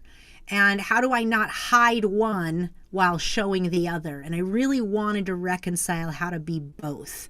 And so by holding that as kind of my true north, I just started dealing with whatever issue was coming up. And some of the issues were, I didn't want to wear white. Why should I wear white? What's white for? And so I started questioning things for myself. I didn't want to wear a turban sometimes. There were other things. And the women's teachings always bothered me. I never liked them. They always felt off, not in connection to my own feminine nature that I was learning to have a relationship with since I was 16, right? So I spoke to these things. When I taught, I would talk about transparency and I would talk about truth. And I would say, don't think Yogi Bhajan was a saint. He wasn't a saint. He slept around. He did things that he told us not to. There was corruption. There was everything you could think of. I'm sure he did. I would say this. I said, my dad, he slept around. And I would say these things as a way to basically say, don't think that these teachings are pure or this teacher is pure or anything is the pathway of perfection, because it doesn't exist. You are the truth. You are the living, real truth. And only by uncovering your own experience can, this is the way I would teach. And I would use Kundalini Yoga as the practice, but I was teaching from the places I was experiencing, going into the lower half of our body and uprooting the dark energies. And I talked about the lower energy centers a lot. And I was playing in the realm of my own emotional body. I started discovering that I couldn't feel certain emotions. I could feel anger in my body as like indigestion or, tightness or heat, but I couldn't actually feel the emotion. And I kept being aware of that. And I didn't know how to access myself. I noticed other things around hyper shaming and kind of sexuality and how this was showing up in yoga students. So what I was noticing the most when I was teaching around this time, 2014, 15, 16, and I'm teaching at Satnam Yoga, and thank goodness for Satnam Yoga. I mean, my girlfriend who ran it, she was cool as heck. She let me do my own experimentation and just be the being I am. There wasn't the rigidity and the judgment and all that. But underneath, within the teachings, there always was. There was ways in which shame was kind of infused into practices. And I watched this happen as students would morph into kind of these pretend beings. Whether it was like as soon as they started practicing, they changed their name and they got a turban on, and it was terrible turbans too. It was like back to the towel heads that took pictures of us in the new times. So like these things gritted on me, and things like what I felt to be like the marketing campaign into 3HO and Seek Dharma, and I just didn't understand why, as a Kundalini Yoga world, there was a kind of a siphoning into a world religion. Like, why are we trying to get people into a whole life, And I did the best I could to not be involved in any of the dogmatic aspects of teachings or 3HO, because I just really wasn't interested in it. The way that I had mostly reconciled my relationship with the Dharma is there were cool people that still loved us, even if we cut our hair, even if we made other choices, and they were the practicing Sikhi that I wanted to be a part of, because they truly loved us no matter what. And Guru Dev and her family was like that, and Krishna Kaur was like that to me, and there was plenty of others. But by far, most of the community was very judgmental. If we cut our hair, if we made a different lifestyle choice, if we decided to drink or have coffee or anything else, we were the cast out ones.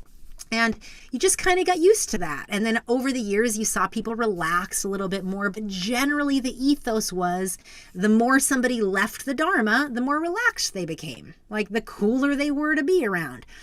But it didn't mean that I didn't identify as a Sikh. I mean, I didn't practice Sikhi by any means, but I always connected to the path of Guru Nanak, and Creator and creation are one. And so much of the lifestyle habits I was raised with were still my current lifestyle habits, but I didn't practice other ones, and I was trying to embody my sexuality more. So, I knew there were things that automatically made people uncomfortable around me, but I purposely did the best I could to not affiliate with those people in Kundalini Yoga, because I wasn't interested. I could have just cared less, do your thing.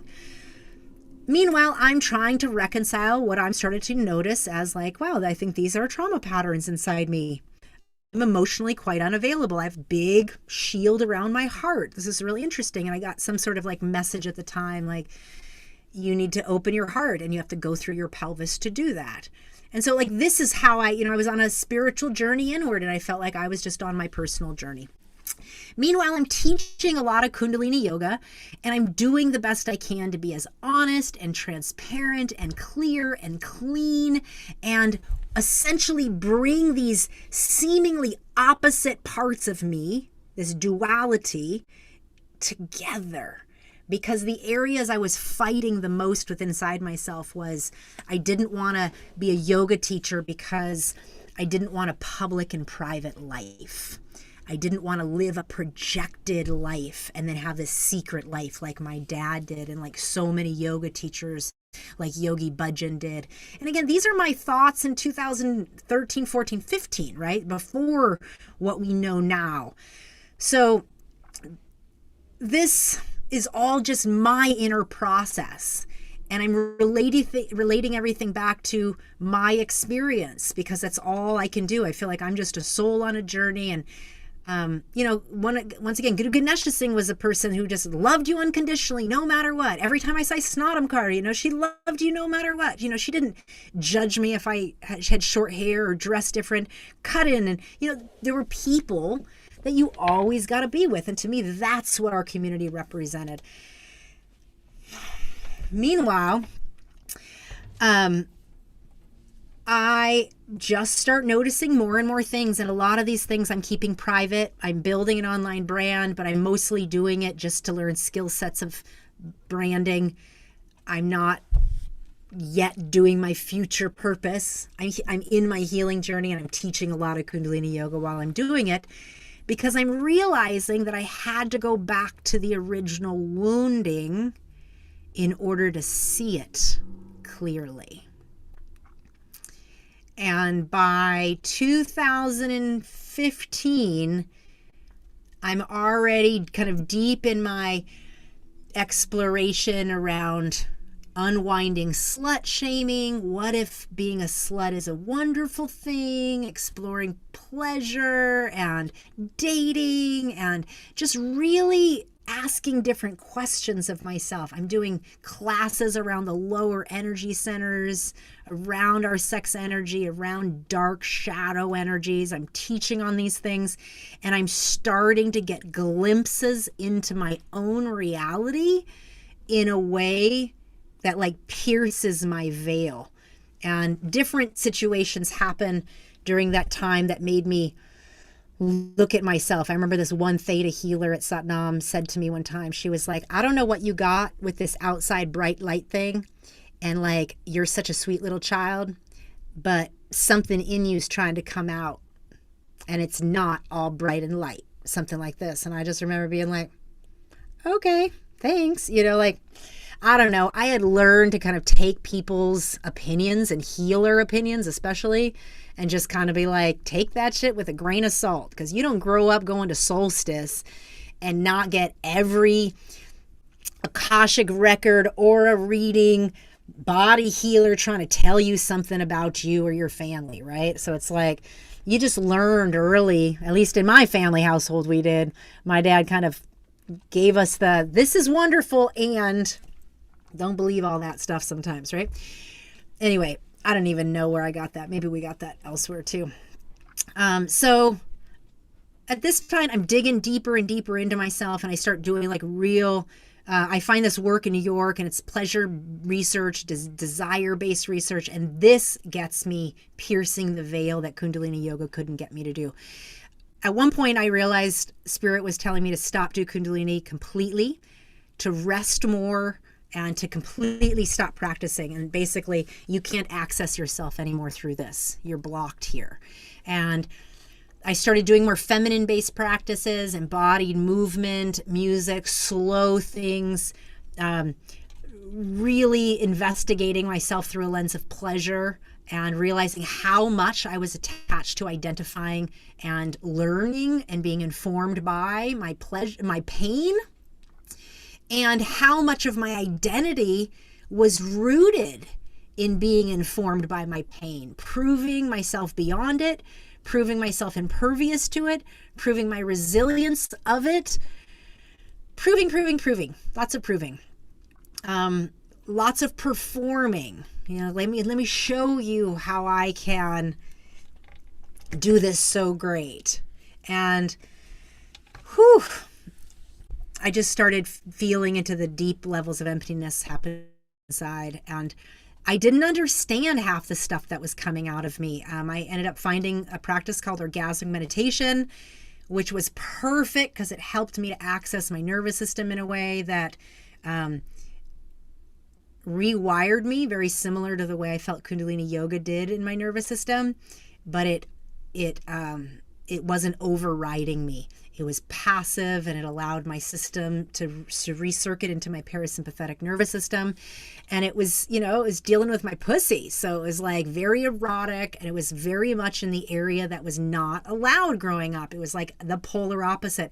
Now, I didn't end up doing that work because that was a hyper cult, and I loved the practice, but I didn't like the sales model. I had come from a terrible business sales model, and I was hyper alerted to that.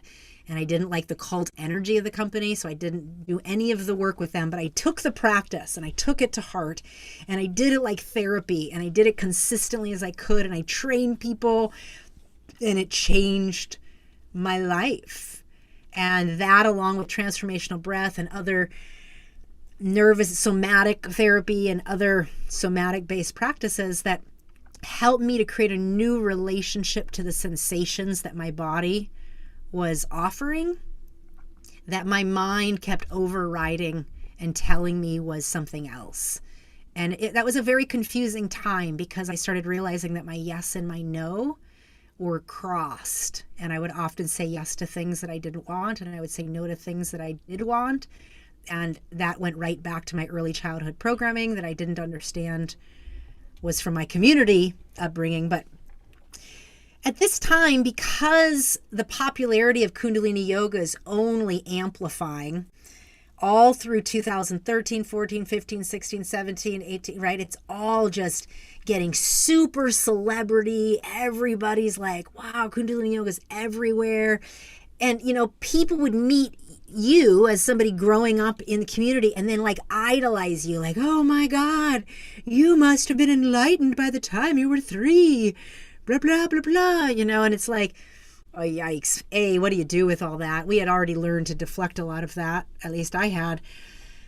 But, a part of your ego feeds on that, and so a part of me noticed myself like, look at me into that a little bit. And yet I also didn't believe it. And yet I could also notice like, wow, okay, I could see how yoga teachers over time get fed on the personas that their own students give them, like celebrity energy, right? And I didn't like it. This was a part of like the vitriol that was constantly with me in this pursuit of what is my purpose? What am I here to bring to the world as my own brand? I knew it wasn't Kundalini Yoga.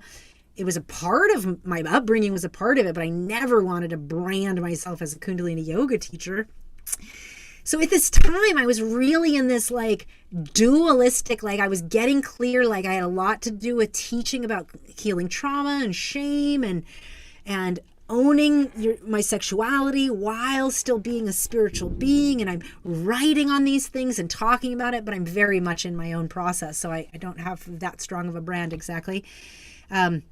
But I am being very transparent in this process. And the reason I'm sharing all this is because during this time as a Kundalini Yoga teacher, I did teach at festivals and I taught at Satnam Yoga and another yoga studio in Chicago.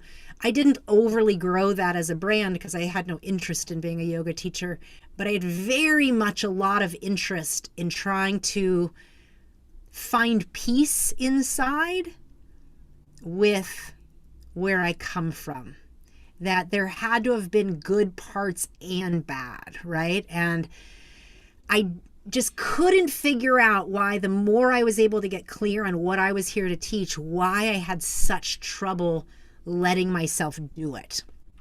Meaning like teaching Kundalini Yoga without wearing all white and a turban, a part of me just felt like it was so disrespectful.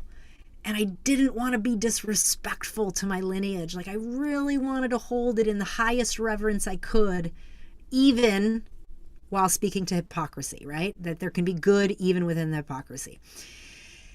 And so I talked about this as my active part of the process, that this is just a part of our human process, right?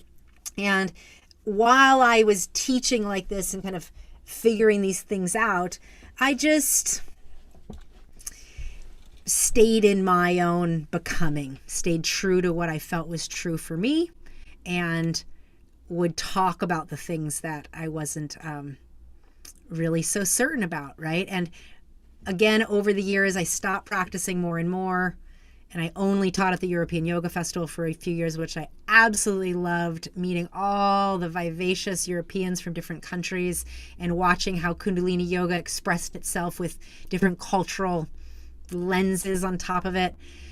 But once again, this is the first time I hadn't been back to a solstice in 16.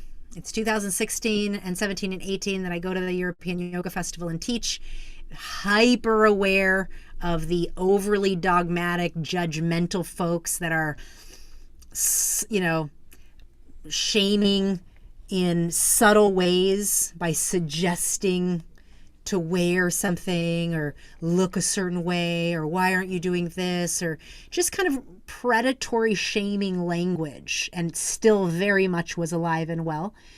And then there was others that were just cool as heck. So it was, once again, there it is. Our community is full of those that are on one extreme or the other, and you just find your happy medium and you find your way to do it, right? While I was there, I had heard about the big teachers like Guru Dev Singh, and he had come in for Satnam Rasayan, and I'd heard about Shiv Charan and his Karma Kriya and all the numerology special school, and students were like gaga over the different people to go see. And me, I loved morning sadhana. I loved going to the local yoga classes. I loved finding the cool people who were not judgmental, who were more embodied, who were open to having real conversations around sex and spirituality and hypocrisy and infidelity. And, these things were happening live, Karta Singh, at European Yoga Festival, I want to say 2017. And half teachers wouldn't even talk about it, So it's like, this is where I started getting more roots into, okay, I'm on my path, But anytime I didn't teach a formal yoga class, when I was teaching my own level of work or my own types of courses, I never felt obligated to wear a turban. I was creating my own creation, and I could show up as just me as me versus me as a version that needed to honor where I come from. And believe me, I wasn't wearing a turban because I thought I had to. I was wearing it because I enjoyed it. And if I didn't feel like wearing a turban a day, I would not wear it. And I actively did that as a practice. For myself, to unwrap judgment and fear within myself, to unwrap condemnation and rules within myself. This was no longer about what other people thought about me, because I felt like maybe I had moved past that.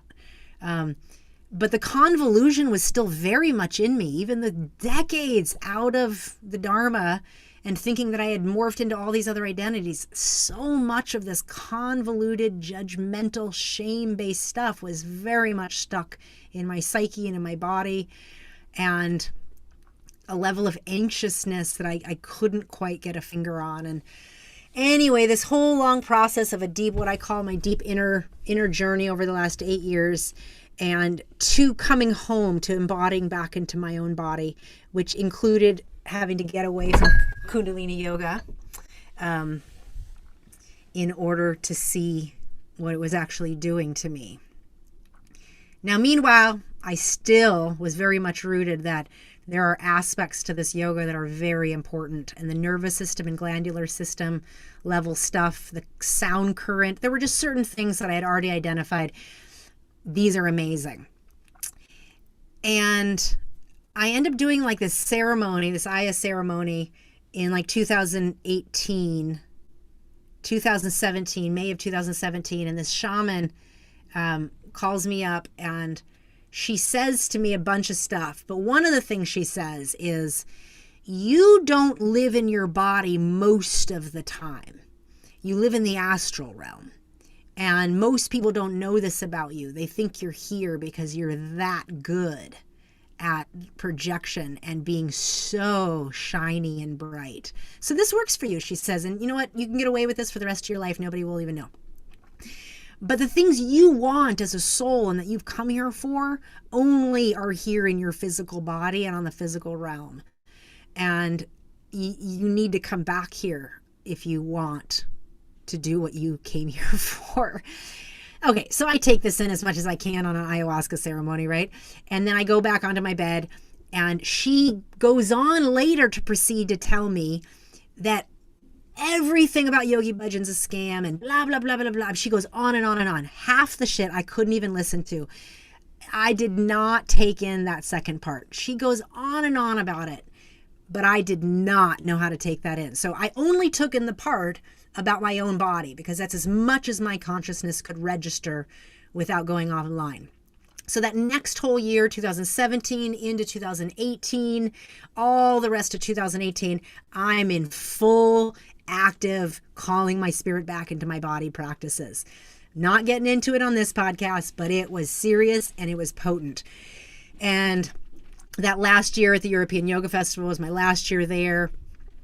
And I remember thinking to myself how sad it was that they were marketing YB as, I remember looking at the Facets of the Master video after Tantric and watching it play and looking at that video and thinking, it is so sad that they're painting him out to be a master.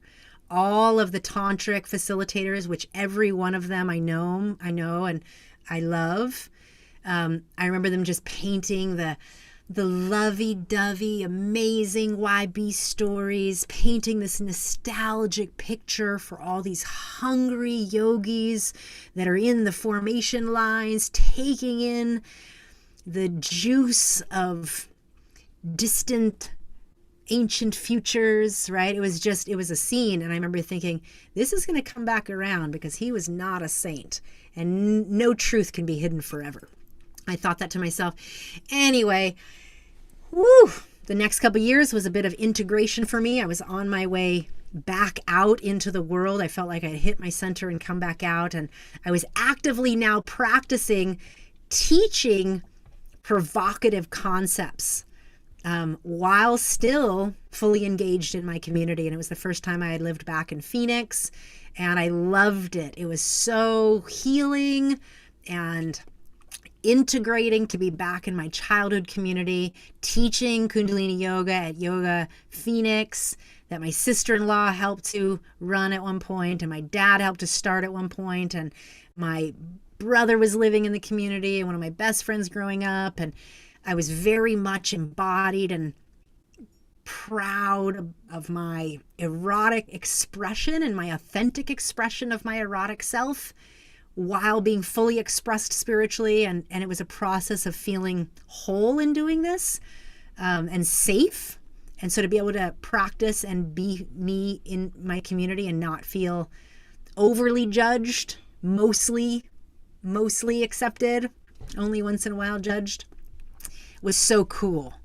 It was very healing for me and very loving. And me and my brother got to get really close in a way that I don't think we had a chance to, because we were little when we married and he went off to India at 9. So that was just a meaningful moment. And then I want to just go ahead and fast forward 2020, Premka book comes out.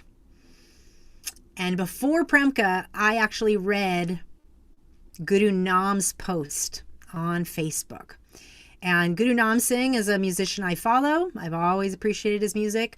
All my Kundalini years, the last 8 years, I was going through real dark times, and there was musicians that helped, and there was yoga sets that helped, and there was community that helped. But mostly it was my guidance and listening that helped. And when he posted that he believed what Premka talked about or whatever, I was like, what is he talking about? And I read that book so fast. And when I read that book that Pamela Sarah Dyson wrote, it was like I knew her. I remember her at 8.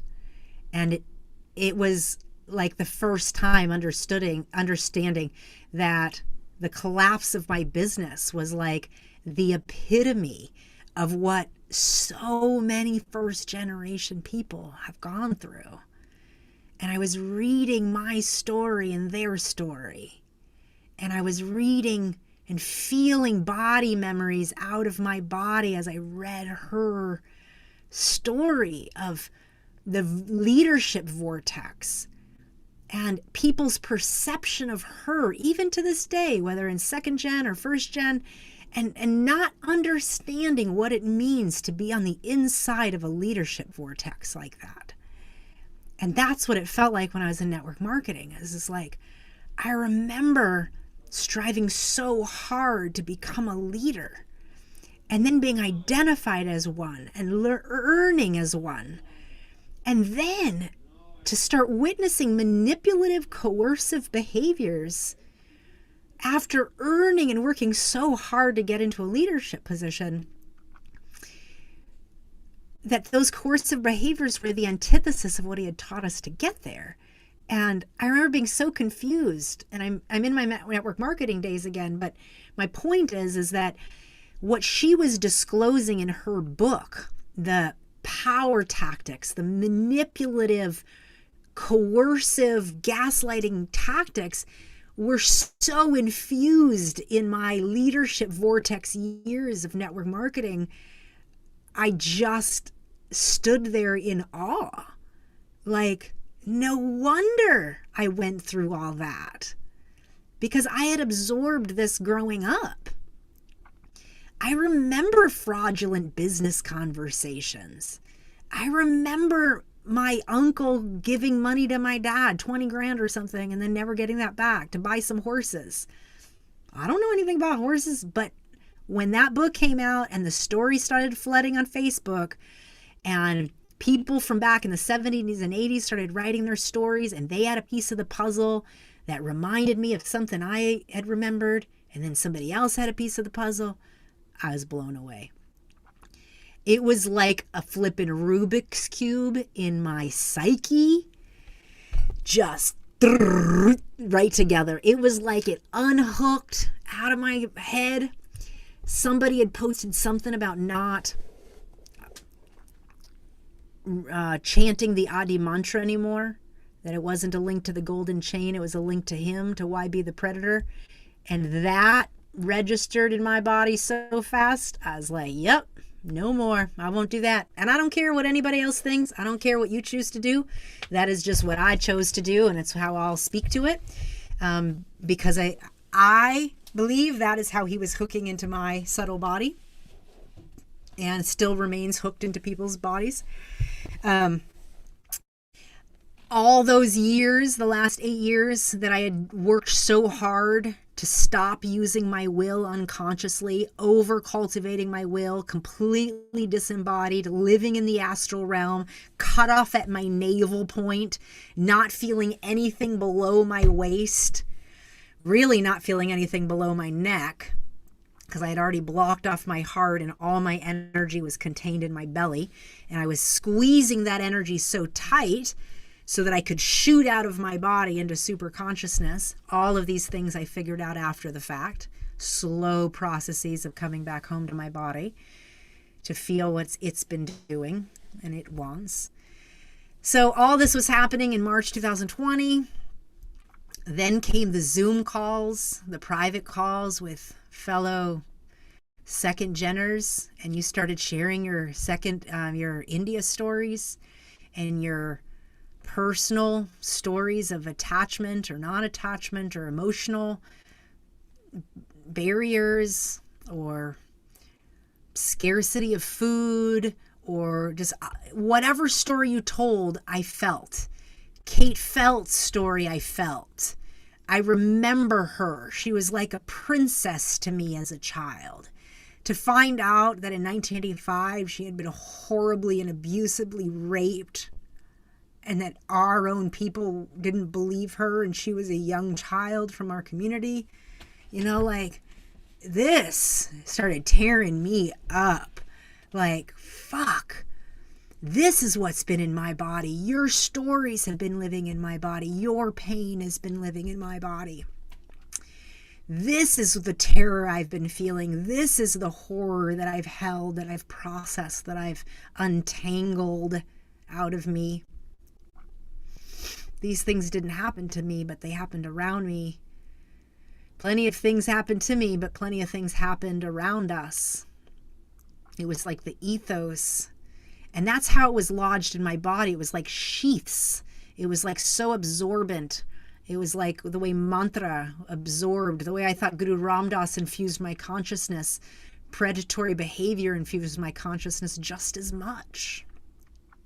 And that was so confusing. But now in plain sight, it was starting to become clear and it made more sense. And there was air. It was like, wow. Oh, we're talking about this for the first time. And even that felt uncomfortable. And I was stunned at some of the videos of victim shaming and denying. And I thought they were like right out of 1984. And I really couldn't believe that this was 2020 and we were seeing some of these propaganda videos, you know, by Rama and whatever, Golden Bridge or Gurmukh or whoever, you know, not, you know, just posts that were just such bypassing posts. It's like, are you at all in reality, you know? And so I just started really appreciating the Facebook group that's, you know, now Beyond the Cage group that started just creating an atmosphere of support and conversation and speaking out loud about things and uncomfortable truths. And the Zoom calls supported, you know, helped so much. But then what happened was, you know, when Krishna Kaur wasn't putting out a statement, of course I'm gonna call her and I'm gonna say, you need to put out a statement. Like, what the heck is going on? And you know, I've all the love and compassion for her and all the levels of trauma and recognition or non-recognition that she may ever come to. But she's always listened to the children and she's always connected to the kids. And so she at least came out with a statement like that. And in that process, what happened was I had to feel into my body how angry I felt that I didn't feel like her statement was enough. And how do I love someone and be so angry that they're not telling the truth that I feel needs to be told?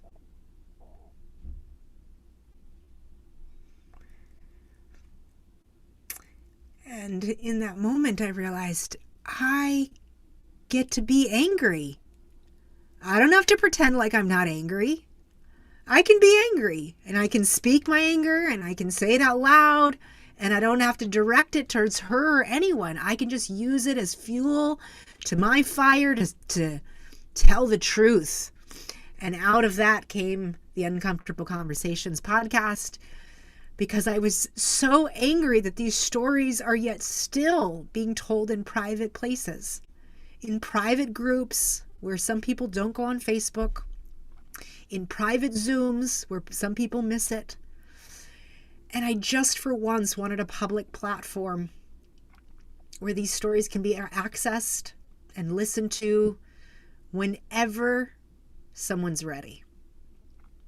Not when we tell you to listen, just whenever you're ready. And that was the spirit of where this came from. Because we all have a story to tell, and our unique lens and our unique experience and our unique healing processes help us to support each other to learn from this fuckery. How do we love and know that we were abused in the same exact space? How do we reconcile it, you know? These memories live in our bodies. And from that birth of wanting these stories told publicly came a series of writings of what felt like uncovering parts of my little children along the years.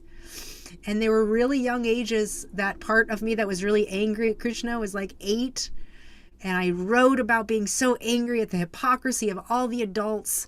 And what all of this has opened up in me is realizing just how confusing it is to be a child in an environment where all of the adults are vacated. They've given up their willpower to someone else, so they're not in their body. And as children growing up around that, it's so confusing because what you're told to do and what you're seeing is happening and what you're hearing is happening is so incongruent.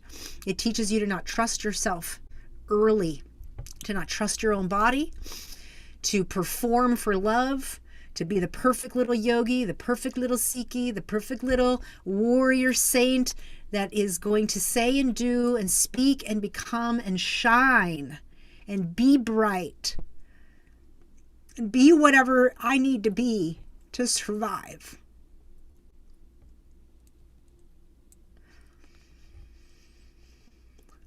And I didn't understand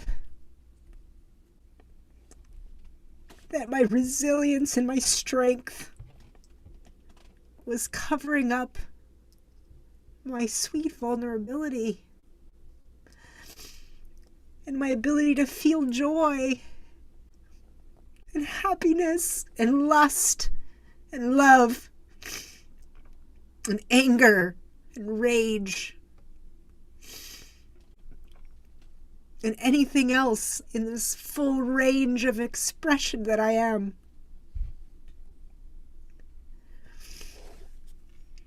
I didn't know that I had been trained to believe that the sensation of deprivation wasn't enlightenment. It was just deprivation and emptiness and loneliness. And that wasn't enlightenment. My mind had been trained to believe that was enlightenment, or that was holy, or that was love. But it wasn't. It was just disconnection.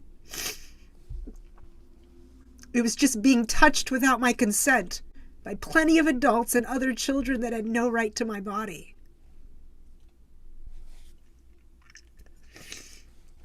It was just a bunch of adults giving up their power in the name of seeking consciousness.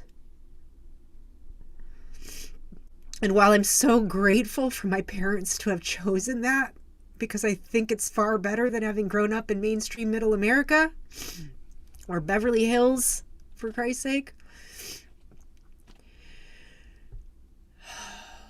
it's also very, very confusing and it's very traumatic. And one doesn't discount the other. They both can exist. And as much as I am grateful for so many aspects of the way I was raised and our lifestyle and our culture and the exposure to things that we didn't get otherwise, that we wouldn't have gotten otherwise, I don't speak to a lot of those things in present day time because I feel like we are in a stage where we need to speak to the predatory abuse that took place in our community. We've spoken about the good things for 50 years. We've spoken of and exalted amazing aspects of our lifestyle. And now it's time to talk about the not so amazing parts. And we don't do it by wish-washing them together. We only do it by facing the dark head on and shining light on it and speaking to it and holding the pain and holding the discomfort and holding and feeling the resentment and the rage and the abuse and all the ways that you participated and I participated.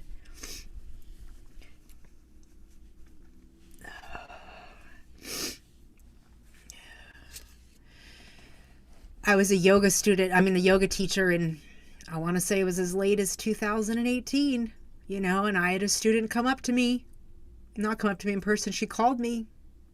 It might have been even later, but it was definitely at least 2018, maybe 19. She came up to me and she's like, I just read these Kate Felt rape papers and I don't know how you teach anything that this man has brought. And I'm like, huh? What are you talking about? I hadn't even looked at the rape case from 1985 as woke and reconciled and healed and all the things. I hadn't. And I didn't know what to say to her. I was like, no, She was like, no, it's right here in public record. Anyway, I can't say I have that many stories of that kind of thing happening. I feel like I was as aware as I could be at that time. I did call her and apologize as soon as all this came out and just said, I'm sorry I didn't listen. I'm sure I asked her to email it to me at least, but I didn't investigate, right? And it just made me realize that one of the things about being raised the way we were is, in order to be prideful and strong and being so different, we had to get so trained to not look at the crack. You know, they're just trying to put cracks in our good thing, right? And that's so much a part of the indoctrination, and a necessary one if you're going to have any sort of a backbone in being so different, right? And yet what that also does is it prevents critical thinking. It prevents us from being able to like get a lens outside of our little bubble that we lived in, thinking that this was the magic formula for humanity. Because, you know, all the way up till 2020, as much as I was processing and clearing shame and pain and abuse and terror out of my body and not knowing where this stuff came from. Of course, I thought it came from my childhood experiences, but a lot of it felt like more than me. It felt bigger, like big. So I kind of put it into the category of past lives, because like, what are you supposed to do? Anyway, a lot of that time was trying to reconcile like my love for Kundalini yoga. I knew there had to be something good. I didn't want to give it up, right? So I didn't think I had to. I was trying to find the best. And it was when all this broke open that I realized there's nothing for me to be reverent towards. There's not a body of work here. There is a masterful cult leader here that from the very beginning was stealing slices of real truth from real ancient sources, whether numerology or astrology or an ancient world religion or yogic technique or asana or mantra or sound current or Kabbalah, or you name it, right? Vedic astrology or Ayurveda, all of it, amalgamating it into one thing and forming a new identity around it with white clothing, our special name of Khalsa, and all these other things that made us special. And when I started looking at the cult and the high demand group checklists that academics have looked up and then studied the children that were born in high demand groups, it was like reading myself on paper. It was like, it's just a formula. It doesn't matter the ideology, it doesn't matter the practices, the belief systems. There's a formula, a specialness. You have something to heal something to change humanity. And I felt like that was such a powerful hook, because if any of us ever leave and you go off into the world and then you hear a semblance of a real truth, whether it's Kabbalah or numerology or whatever, it brings you back to the nostalgia of our home upbringing, right? And thinking that there must be some real truth in it.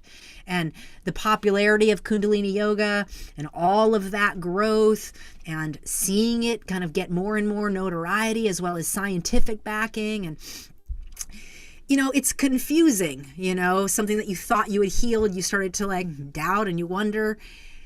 And watching it all break open, just for me, it confirmed my path so clearly. It confirmed listening to my own soul pulse more than my indoctrination. And it also opened me up to realize how much what I had been healing and processing was complex PTSD. That I've always suffered from complex PTSD. And I just didn't ever have a therapy or a support model or system that helped me get that kind of support, that helped me to see myself or identify myself as that.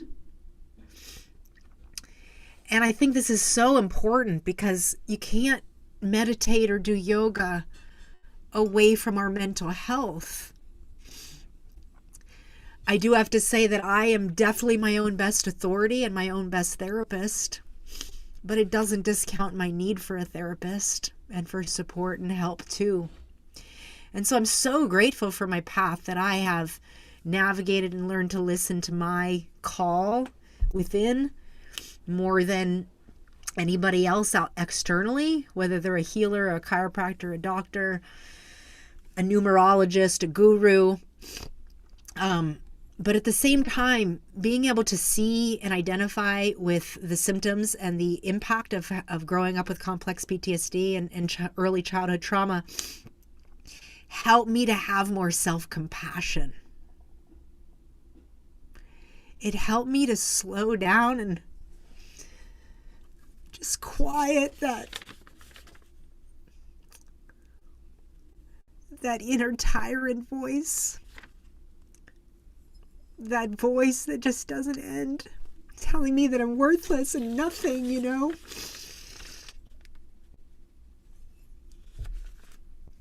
And so your stories changed me. Hearing your testimonies and your courage to come forward. Even all of you that thought you were so insignificant.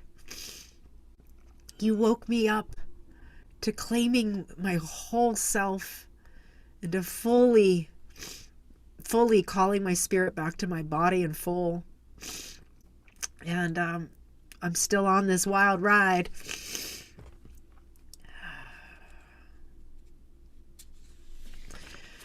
But I'll say that it's given me a lot more compassion for myself. And it's why these podcasts help me so much. Because I learn as I listen to you.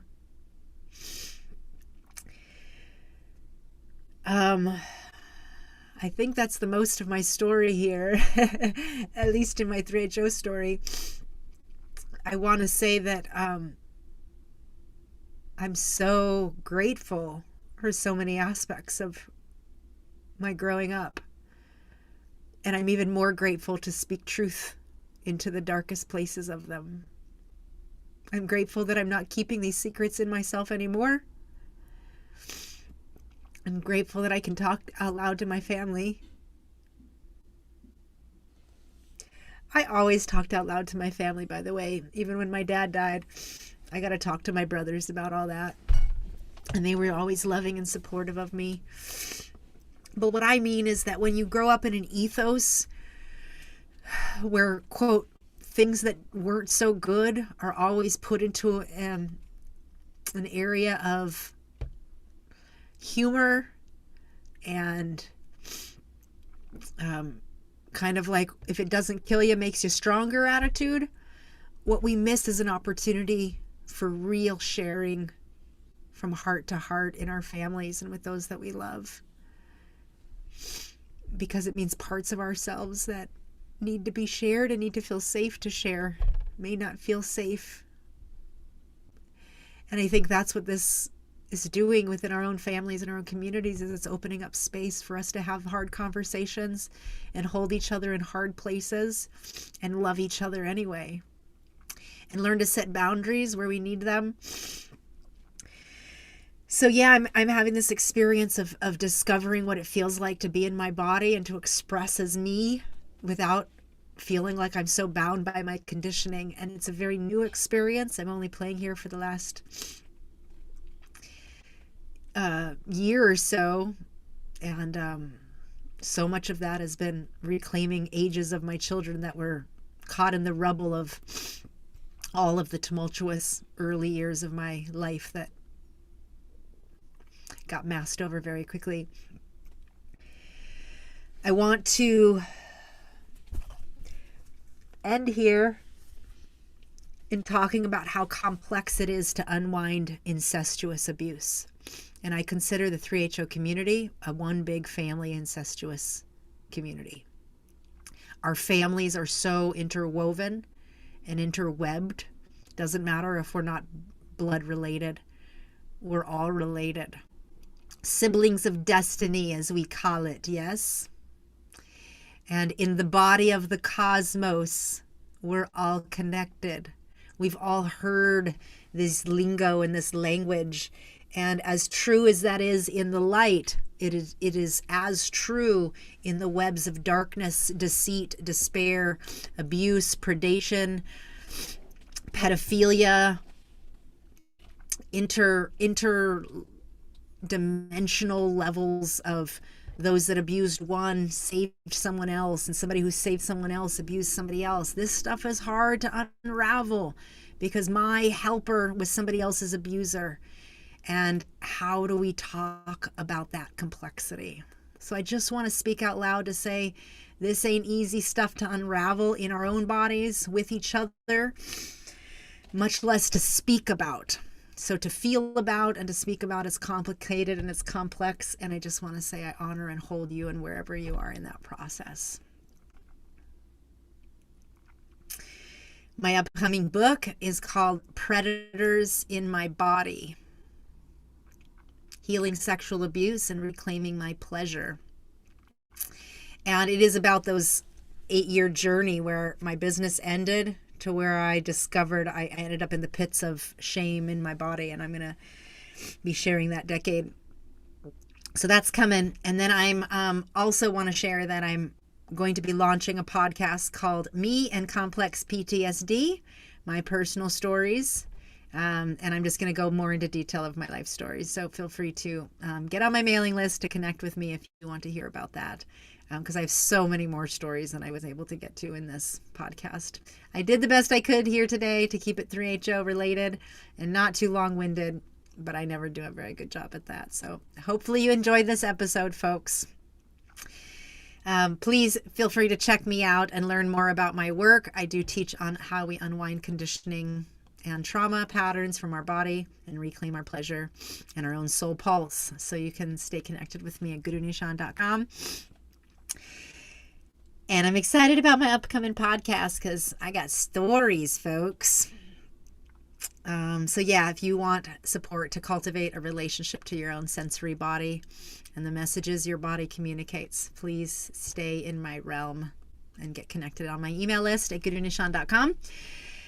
I'm going to go ahead and wrap up this episode today. I want to say I love you, brothers that are listening.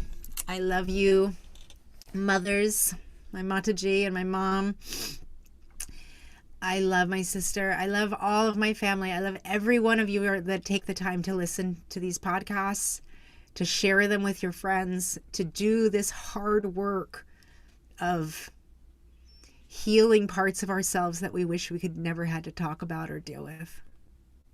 But I promise you it's better on the other side if you're willing to dig in.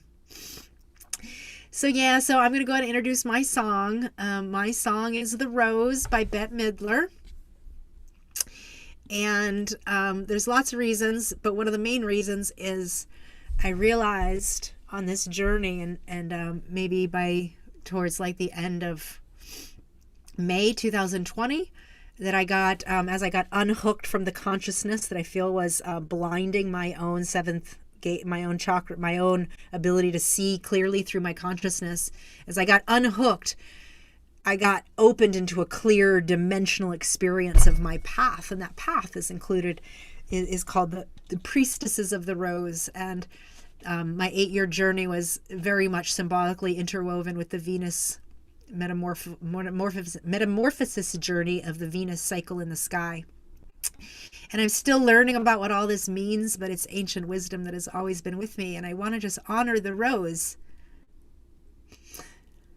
because I've always been protected by the rose. My mom was named Mary. My other stepmom, my dad's first wife, was named Mary. My brother and sister's mom is Mary. The roses of the Sikh weddings that I loved. That was my favorite part, was throwing the roses. Mama Rose, who came so many years later and helped Faiswali come here. And I could just go on and on. All these stages of my journey that no matter how far away it felt I was always protected and loved. So the rose has a lot of significance for me right now.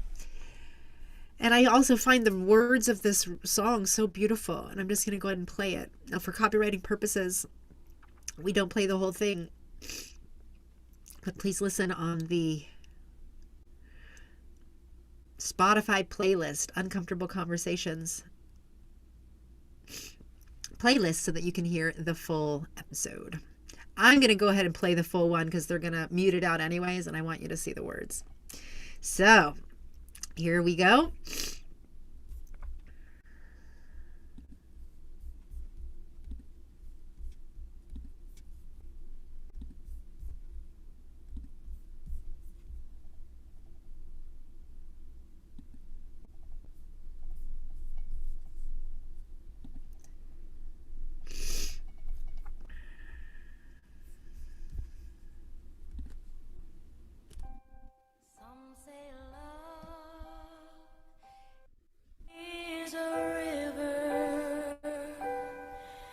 That drowns the tender reed.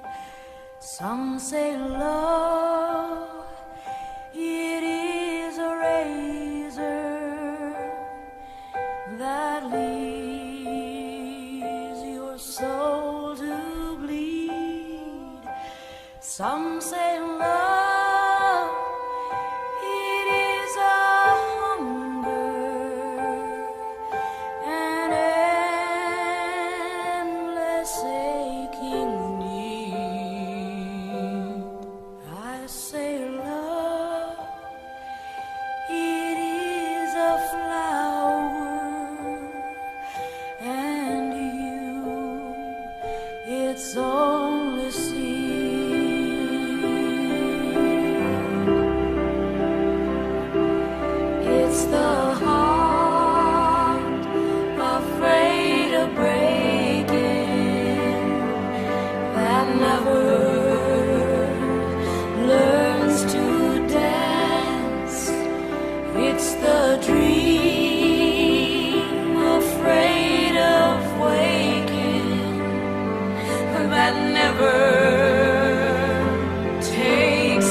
Well, that got me crying, huh?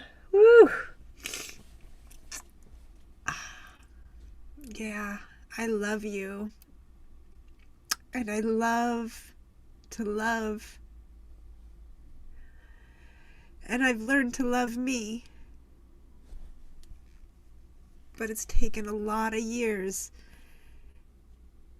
to break through the layers of self-condemnation, self-abuse, self-abandonment, self-projection, unconscious spiritual superiority that was encoded and embedded in my psyche and in my body. For anybody I've ever hurt or abused unconsciously. And I know there were plenty in my business years.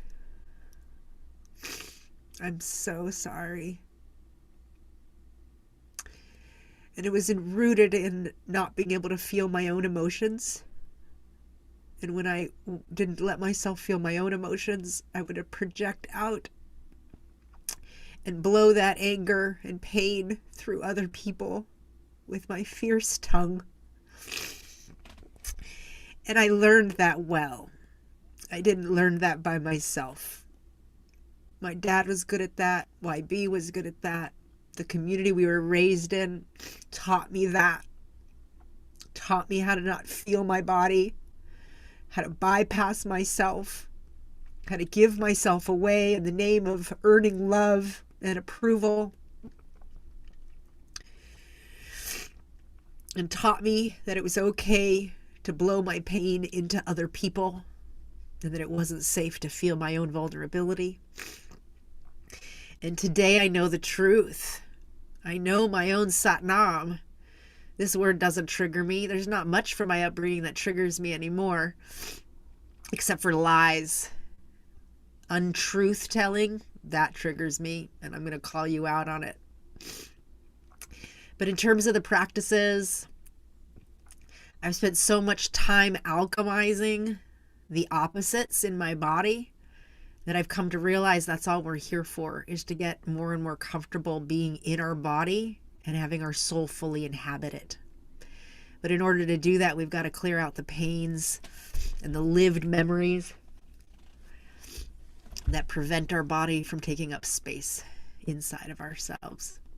And that stuff lives in the body and the pelvis and the sex. And I'm so happy to have excavated and to feel more of me today than I've ever felt. And to have less and less of my conditioning run me than my soul self. And that feels fucking hot, y'all. So that is my message for today. I'm going to go ahead and get off this podcast and just say thank you so much for listening to me today. And thank you for sharing these episodes with others that you know. And please keep listening. Subscribe. Please review the podcast on whatever platform you listen on so we can help increase the ratings. And keep encouraging other people to listen to it. Your story makes a difference. Hearing each other's stories make a difference. I love you. I appreciate you. And this concludes another episode of the Uncomfortable Conversations podcast. The untold stories of the 3HO Kundalini Yoga community. If you'd like to contribute to this podcast, you can make a one-time or monthly donation at GuruNischan.com/uncomfortable conversations. To be a guest on the podcast, please send an email to gn@GuruNischan.com. You can also subscribe, follow, and support my work of provocative truth-telling at GuruNischan.com. Thanks again for tuning in, folks, and we'll talk to you again on the next episode.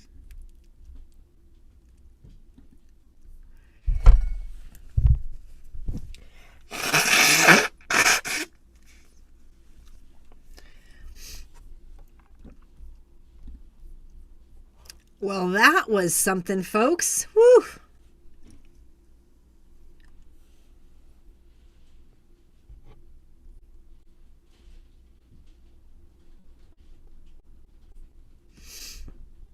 All right. Well, I'm just saying goodbye. I want to say thank you so much for being here.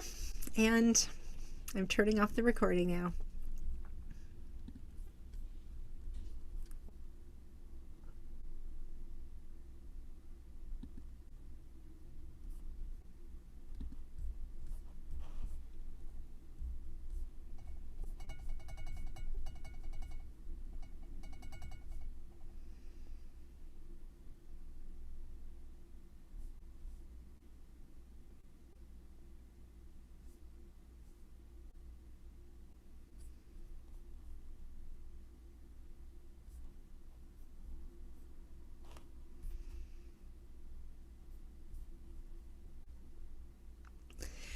that love is only for the lucky.